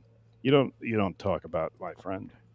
Tommy goes, hey, boom, there in the middle of your back. Hey, do you remember Chris Edmonds? No, I don't know anything Chris about. Edmonds was a national champ, All-American from Tennessee. He was how do we say, like, how would your mom, what's the best way to say it? African American? Well, if you're from Africa, and then maybe if you're derived from Africa. Yeah, he was black, a black guy. Actually, this is the wrestler that you would speak about that would have that certain saying. Now, at Casey's camp with his dad, they would bring in these superstars, and they would come in for a week or two. Now, Kenny Monday was there? Right. So the guy that I keep saying, Gene Mills, he would come in. He was a beast. He was like a 4'4" dude, but he was a really, really good wrestler. And Casey disagreed with me, but when he would teach us something, he would then say, now break up and pin your partner. And he would go like that. Casey said it was something, but I know for sure it was now break up and pin your partner. Try it with your partner. Now it's break up and pin your partner. Try with your partner. Be so boring. Go get your shine mop there, buddy. Casey used to have to mop the floors, the wrestling mats at 6 a.m. I saw him out there one morning. So either way, Casey, I made $50 a week, baby. Your dad paid you $50 a week? Yeah, and I also worked in the cafeteria, and when everybody put their trays in and all the loose food, I'd have to take the gloves out, and I put it out there, and there was a sick fuck next to me who used to go down and take a bite out of all the food from the cheerleaders and shit like that, all the empty food. I remember, KC, that there was a girls' basketball camp one year. It was probably 1993 or 94 on the summer. I had told you that they had switched us up as to where we were staying. But at one year we went there and there was a girls' camp. I'm pretty sure it was basketball. You had said cheerleading, but I know it wasn't cheerleading. That was up there at East Stroudsburg as well. But you never went to the camp in the country. You went to East Stroudsburg University. I was always at East Stroudsburg.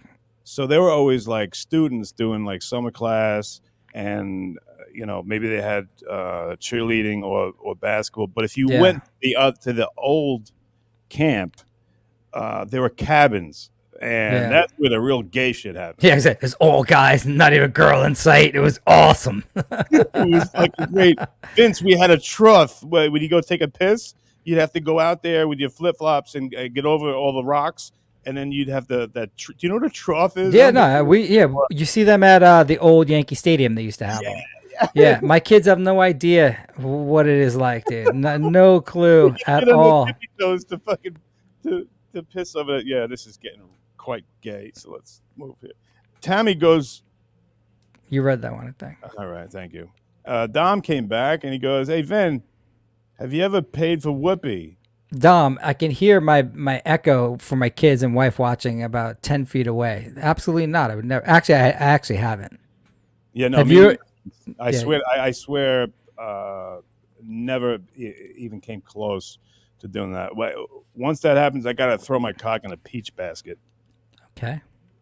Bobby Riggs goes, Ray said you only bought the Transformer a drink. Yeah, that's true. That's true. Okay. No, he didn't. Nice. Oh, God. Nice. Leo Gunn. Leo Gunn's awesome. He just gifted everybody quick. Go to your settings. Vince, tell him what to do because I have to hurt myself. All right, we're going to go a back souffle right here. Tell him what to do, Vince. Yeah, I know. We will go ahead. I got you.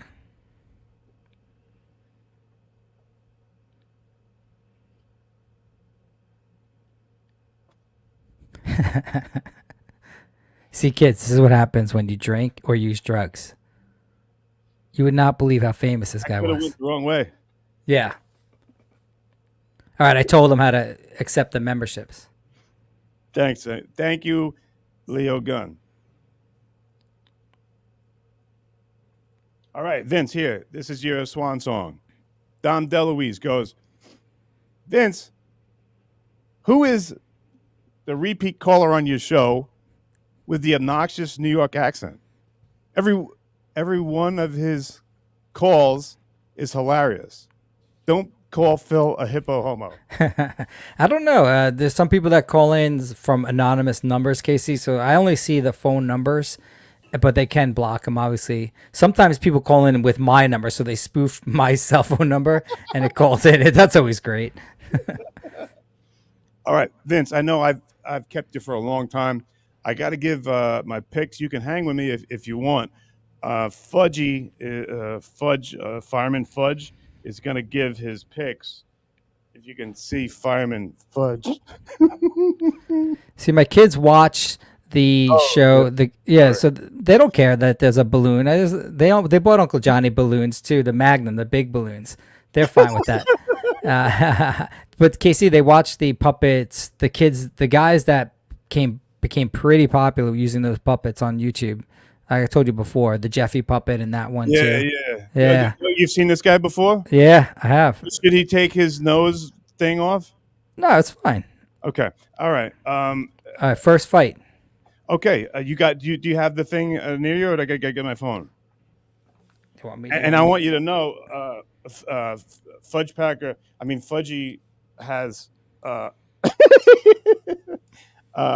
Fudgy has on his nose.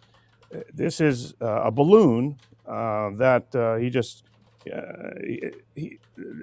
That's what he's got. So who's our first fight, Vince? Oh, Casey, since I didn't do any preparation for this, you got to give me a moment here, buddy. Now, I would say to you that until we have a defined show about we're just trying this. This is just on the cuff here. This isn't, yeah. But the point is that you probably shouldn't spend so much time giving people. No, not a breakdown. Not a breakdown. Just winners and losers. All right. I would just say, like, I always wanted to know what your best pick of the night was. Okay. All right. You know, but so you would have to be looking at the fights. I don't even know if Felipe Burns versus Joshua Vaughn. Hold on. You know what, Casey? Move it up to. You want to go just this main card here. Main card. Okay. Main card. Andre Arlovski versus Waldo Cortez Acosta. That's an interesting fight. Andre Arlovski's at least over 45 years old. What weight class, Vince? Yeah, the only thing is heavyweight, so you don't care as much. But I am going with Waldo. I will not pick someone that's over 40. Even is he 205 or is he 250? I think Arlovski would have to be 250. Okay, I could be incorrect. Let me ask Fudgy. Fudgy. This is so ridiculous.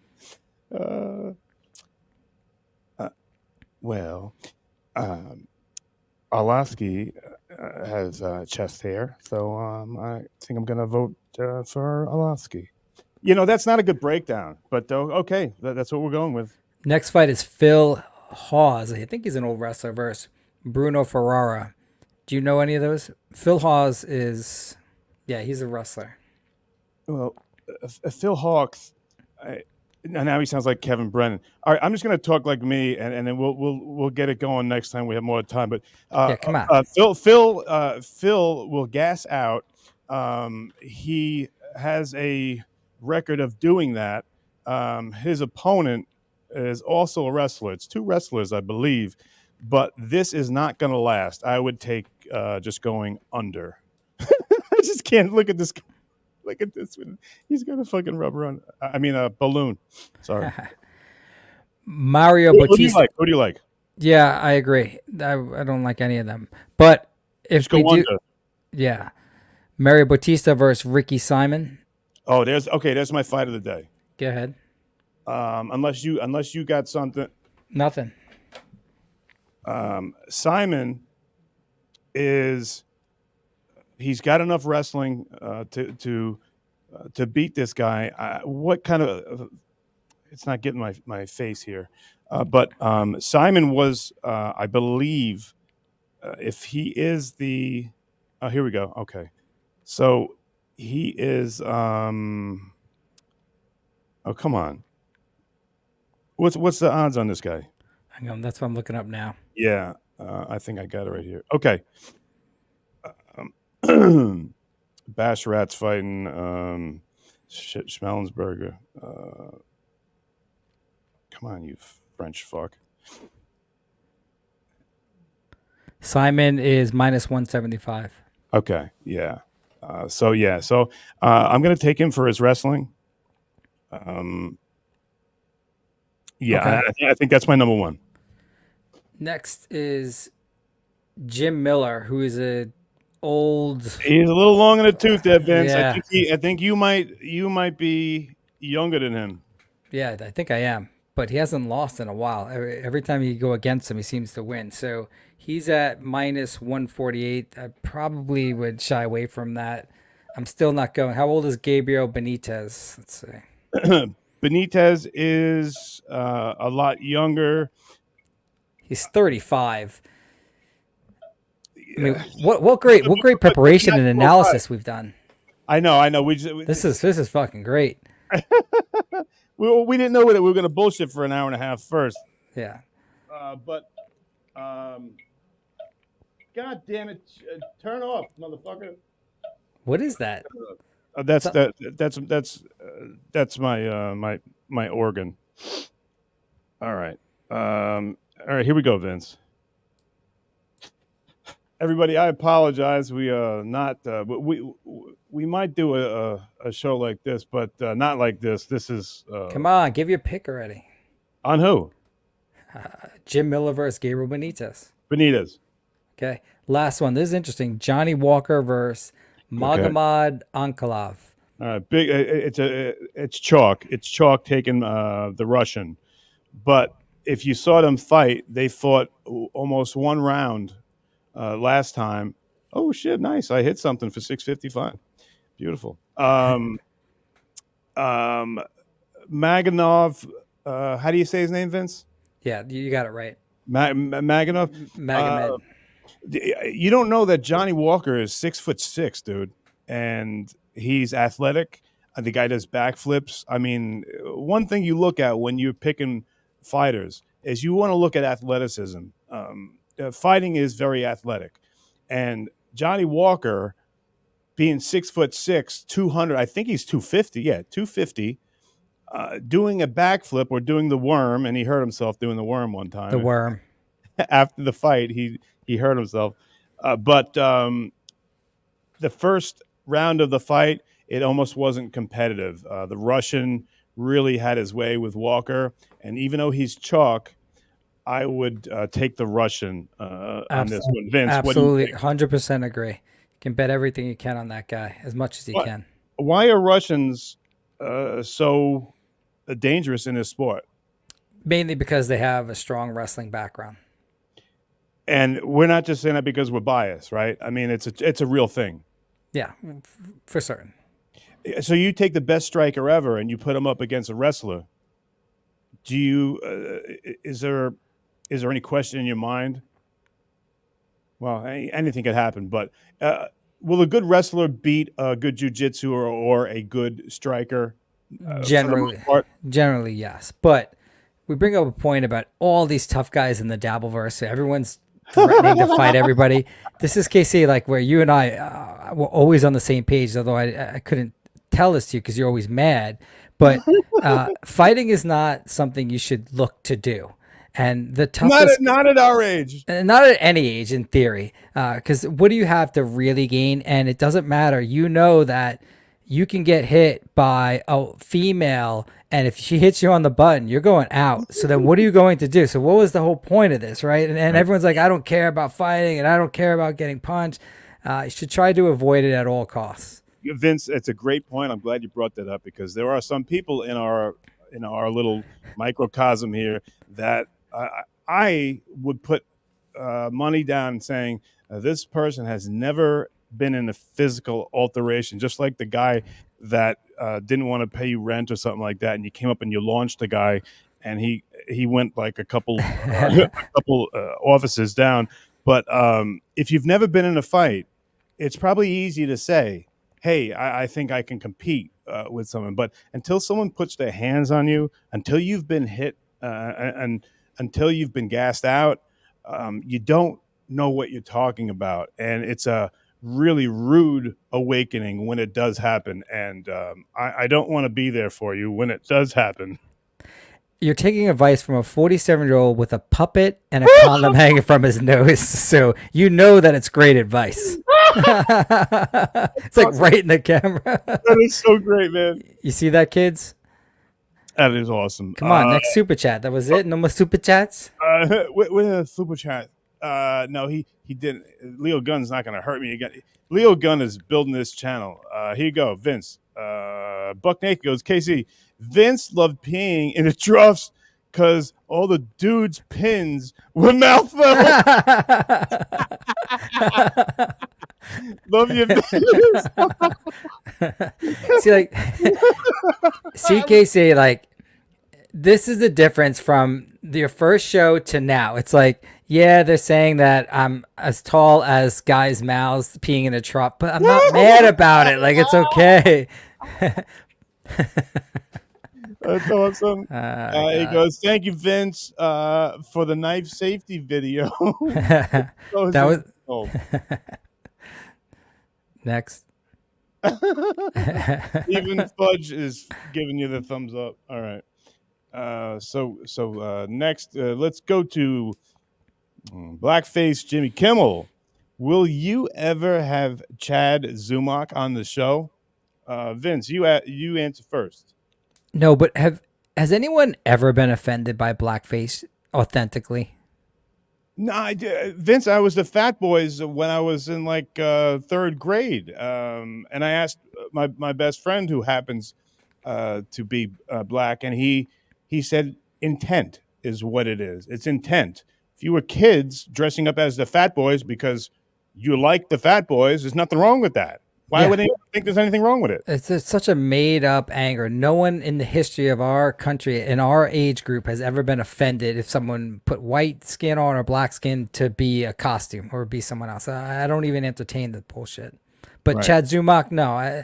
The reason, Casey, I don't really get into him, I feel like he's more towards the criminal guy side of the things. I don't know for sure, but it just never interests me at all. Zero interest. I've told the story a million times, and people don't want to hear it again. But in short, I didn't know him, but in Studio City, he was on the side of the road, and I changed his tire 15 years ago. Maggot. Is that why? Do you stop and change his tire?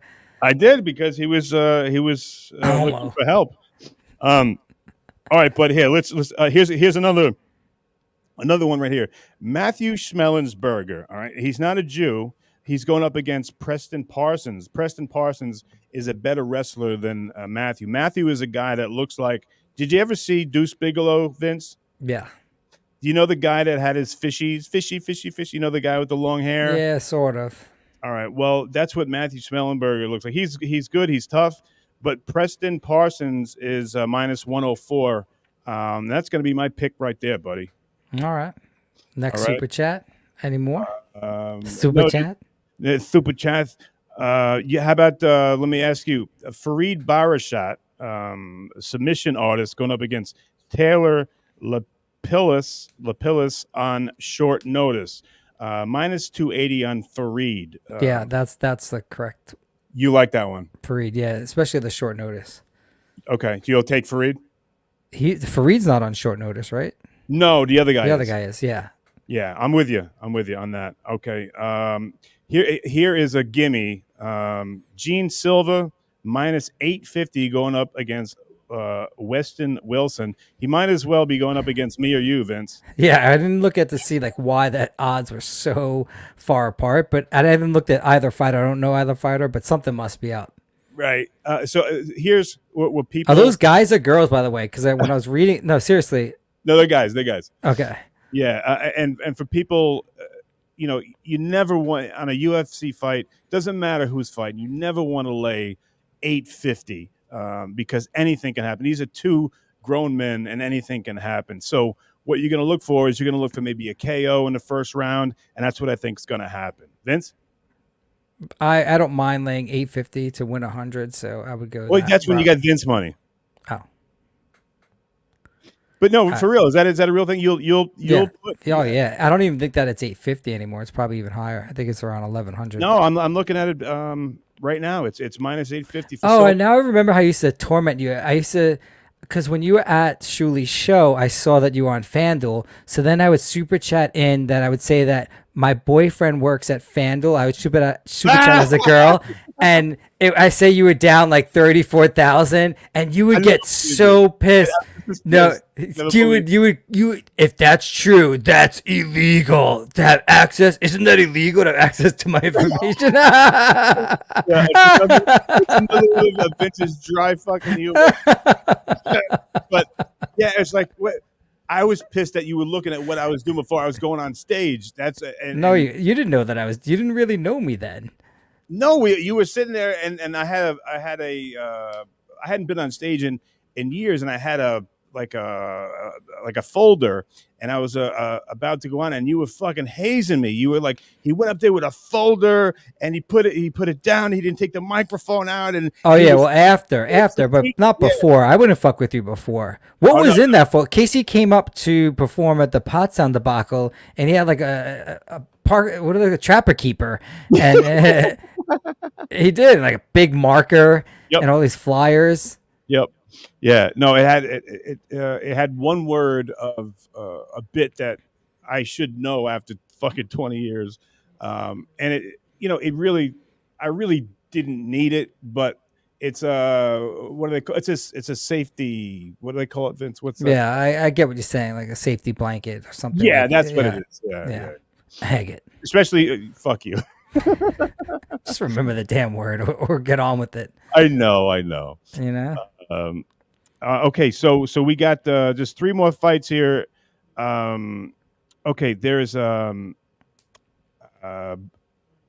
we did Hawks, and there are no women fighting, buddy. I usually love the women fighting. That's the best. You do.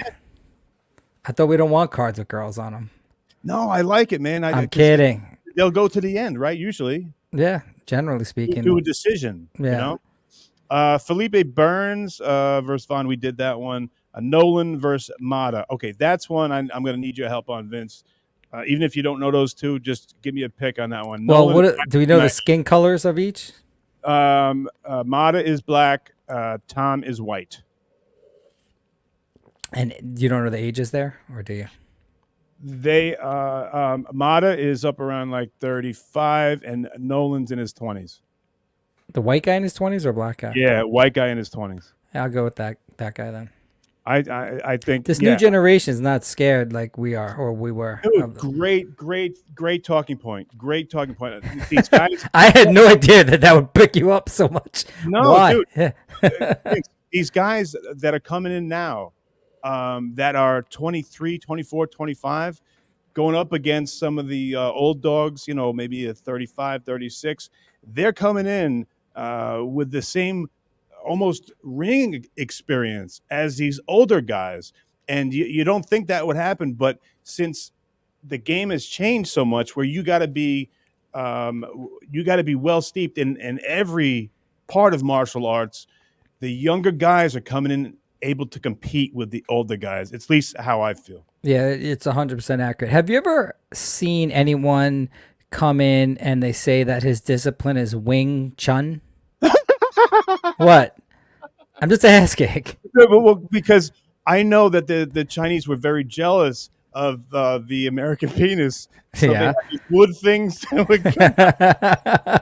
Now, of course, those who follow my show know that Phil claims to be a master in Wing Chun. Now, generally when a fighter would come to the octagon or whatever, they would give the discipline that they were majority in. So if it was a wrestler, they'd say wrestler, boxer, jiu-jitsu. I never once saw Wing Chun in my life. And every once in a while you see karate. Now, karate does have some good fighters that were just steeped in karate. Name one beside Thompson. Well, you could say besides Thompson. Name me one fighter besides Phil Elmore that you know that's from Wing Chun. Besides Elmore. I can't. You're saying...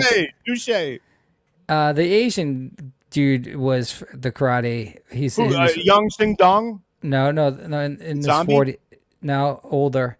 In his 40s, 41, 42. Takahima? No, more popular. Very popular. More Chinaman? Yeah. Not from China, but Asian. Or maybe even Brazilian, but his discipline was karate. Piston Hurricane? No, Piston Hurricane. I bought KC a Nintendo 64 on eBay, and I hear that my wife's listening, but this is like 5 years ago, and she has OCD, like germaphobe type thing. And so in her mind, because it's from eBay, it could be coming from a contaminated place. Yeah, but anyway, you get alcohol on that thing, brother. Yeah, I know you and her kind of similar to that, but I didn't care. Now I got it. I got Nintendo 64 with a Mike Tyson's Punch Out and probably 7 other games. I never even got to play them.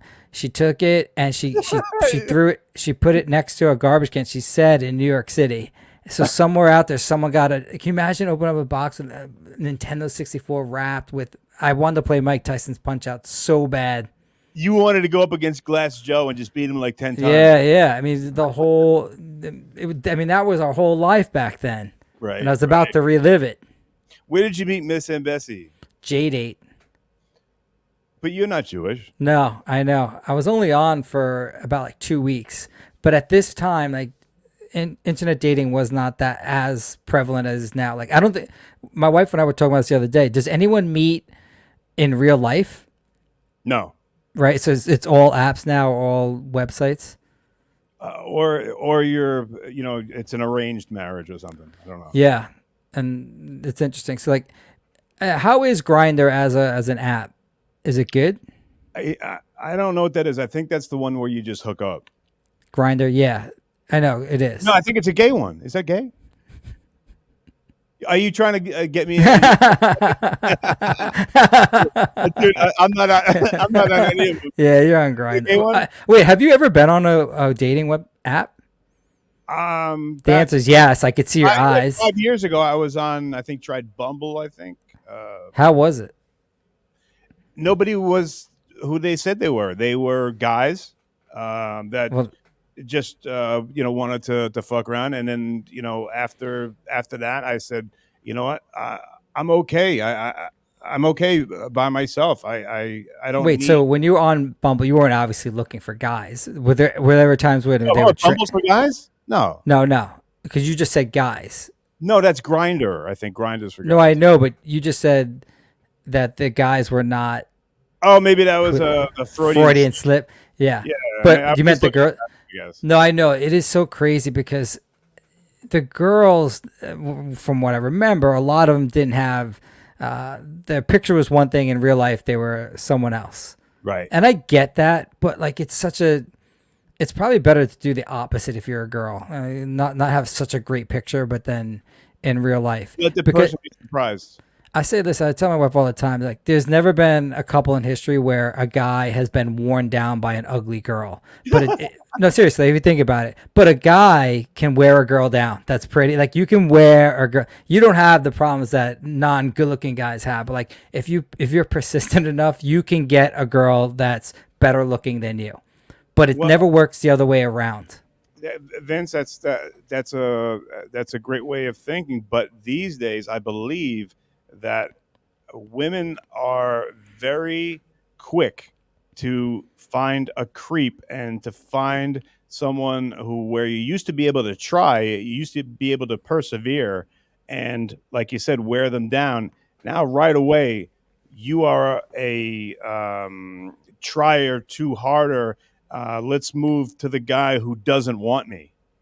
Yeah, I get that aspect of life, but I was just saying, like, have you ever had a girl that was not that good looking pursue you for a year or two, and then all of a sudden you're into her? It doesn't, just never works that way. I mean, because the famous story on the Stern Show is John was harassing Karen from Channel 9, and he was sexually harassing her for months, and then he even was told by management to stay away from her. But he you know, KC, when he was told that, he didn't give up. He kept pursuing her. He kept. Be said for that. If he wasn't like scary and offensive, then that's okay. He saw something he wanted and went after it. But if you were creepy and made the girl feel offended, then you got a problem. Oh, she felt so offended she went to management, and management had to tell John to stop. But my buddy John, Uncle John kids did not stop. He kept harassing, and it paid off. Eventually, they started to date. After a year and a half of John sexually harassing Karen, they did end up dating. And that's why Uncle John lives in a 500-foot basement apartment, throwing beer cans against the wall and telling everyone every sentence starting with "Remember when." Well, I mean, don't talk bad about their Uncle Johnny. Kids, I don't like your Uncle John. I'm your new uncle now. I'm a lot cooler. Trust me. I'm actually real.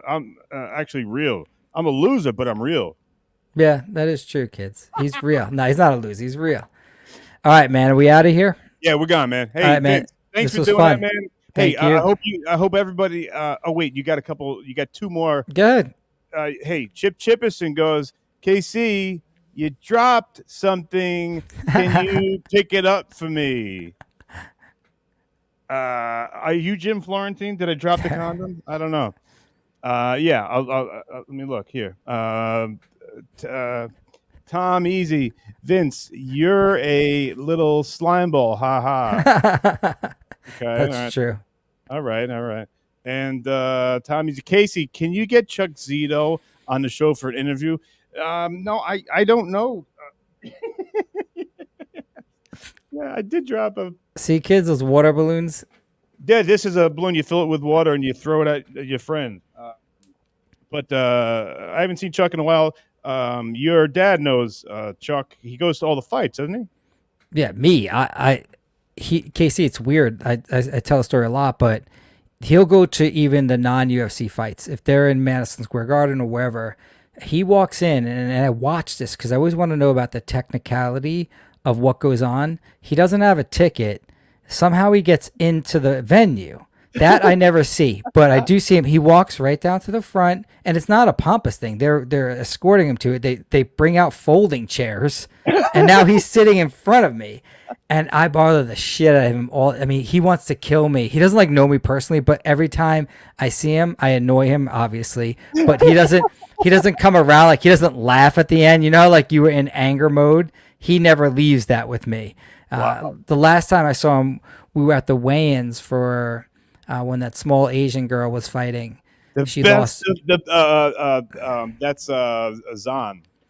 She's great. She was fighting Young Jacek. She fought Young Jacek. Or Rose was fighting. I can't remember if it was. Yeah. Well, so anyway, 115. So get this. So High Pitch. We're waiting to see Dana White, and High Pitch is there, and High Pitch doesn't know Dana, but he goes, "Hey Dana," and they start talking. He's like, "I was on Howard Stern." And he's like, "Oh, cool." He's like, "Where's Joe Rogan?" High Pitch only he didn't care about Dana White. He just wants to go to Joe Rogan. So in the meantime, High Pitch comes back and he sees Chuck, who's sitting in front of me. I'm just waiting. I wasn't going to talk This to is Dana. not going to end well. Chuck sees High Pitch. High Pitch like, "Hey Chuck," and Chuck kind of didn't like even react or say hi. I go, I said, "Eric, just let it be." I said something stupid. Well, I didn't say let it be. I said, "Oh, Eric, he doesn't know that you're famous," or something like obnoxiously stupid like that. Like it wasn't even that obnoxious, but it was something. I'll never forget this, Casey, to the day I die. When you see a leather duster like rise up, because he was sitting in front of me, turns around and says, "What did you say?" And I had no idea what to say. All I could say was this. Do you remember when you knocked out AJ Benza? Now, and I had said this before to him. I've recorded it one time. Now he doesn't remember that, but he goes, "Yeah," and I'll do it again. So then security comes over, and then I go, "Security, it would be an honor to get knocked out by Mr. Zito." But Zito. I said Mr. Zito, and he's not laughing at any of this. So they escort us out the side door. So KC, it's High Pitch, me, and the entire fight card. I swear to God, we're on the side there, and now Chito Vera comes up to High Pitch. He's like, "I'm your biggest fan," and High Pitch has no clue who these guys are, and I can recognize Chito, but like, so like they want pictures and stuff. I'm like, "Eric, we got to get the fuck out of here." And then I was telling AJ this. He's like, "Dude, don't you know he's like 70 now or something, or like 68?" I'm like, "Are you kidding?" He's fucking Chuck Zito, dude. Dude, they're like, I still don't even believe that he's 50.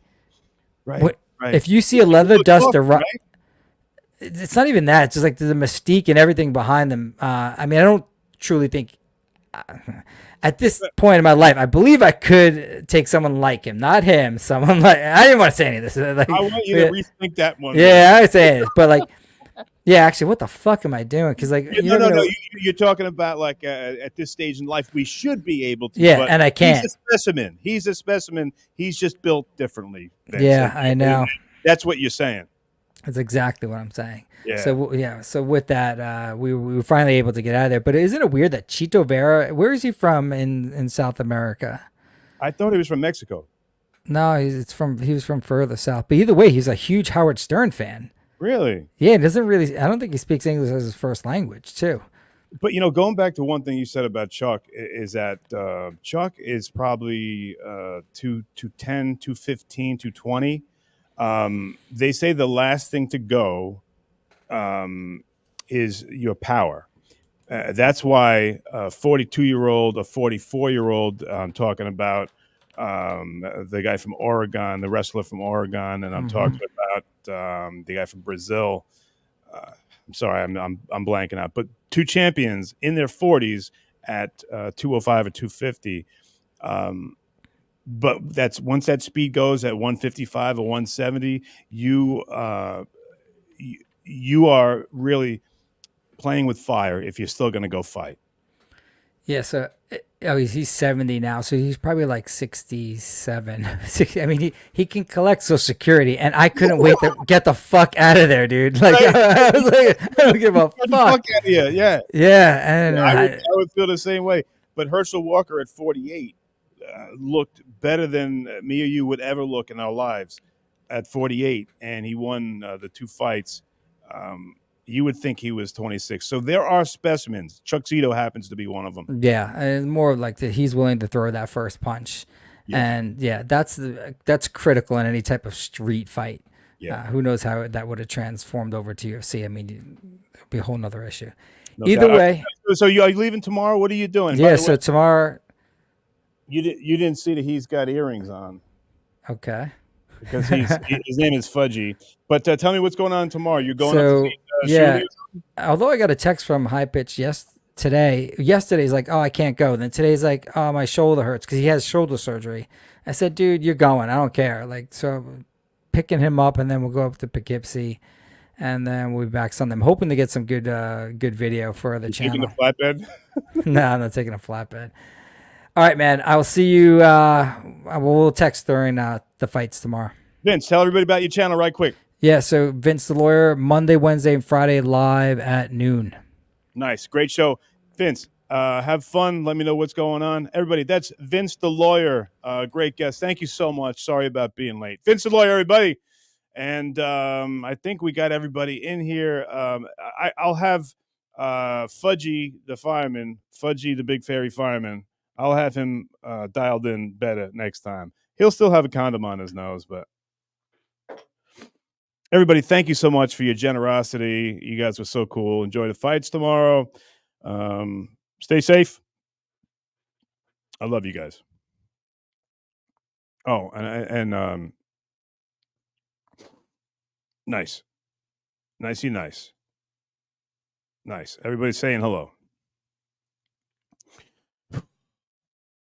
Whee. Yeah, that's who it is. That's who it is, Tom. You're right. Yeah, no doubt. All right, guys. Hey, thanks so much for hanging. All right. You guys pretty cool for sticking with us. I got to see if I won any of my college basketball. And I had some horrible dinner. So I'm going to go throw up now.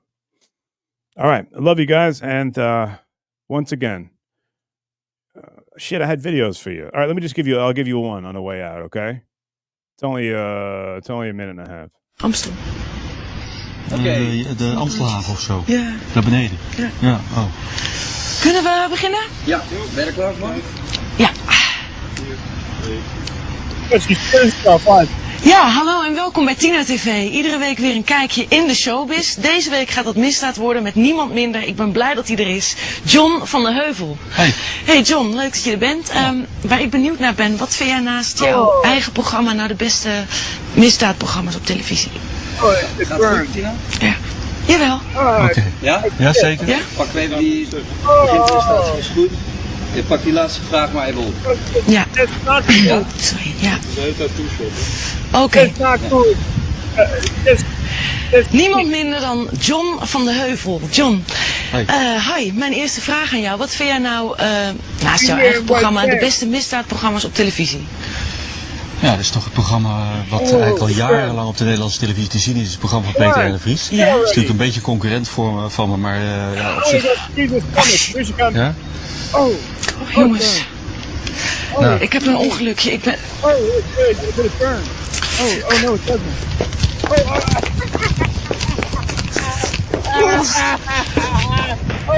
Nou, waardeloos.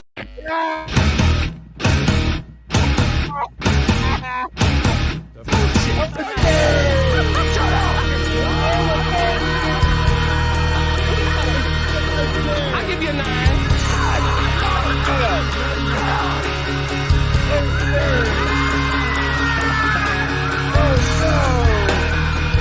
Our pal KC Armstrong. Oh, wow. Everybody, let's give a warm welcome to Mr. KC Armstrong. So happy to be here. Yeah. For my buddy, KC Armstrong.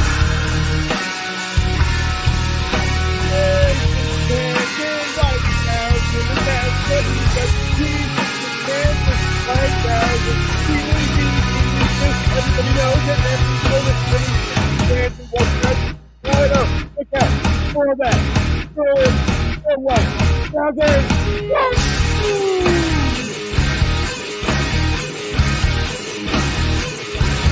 can't be with me. He can't shit in his pants.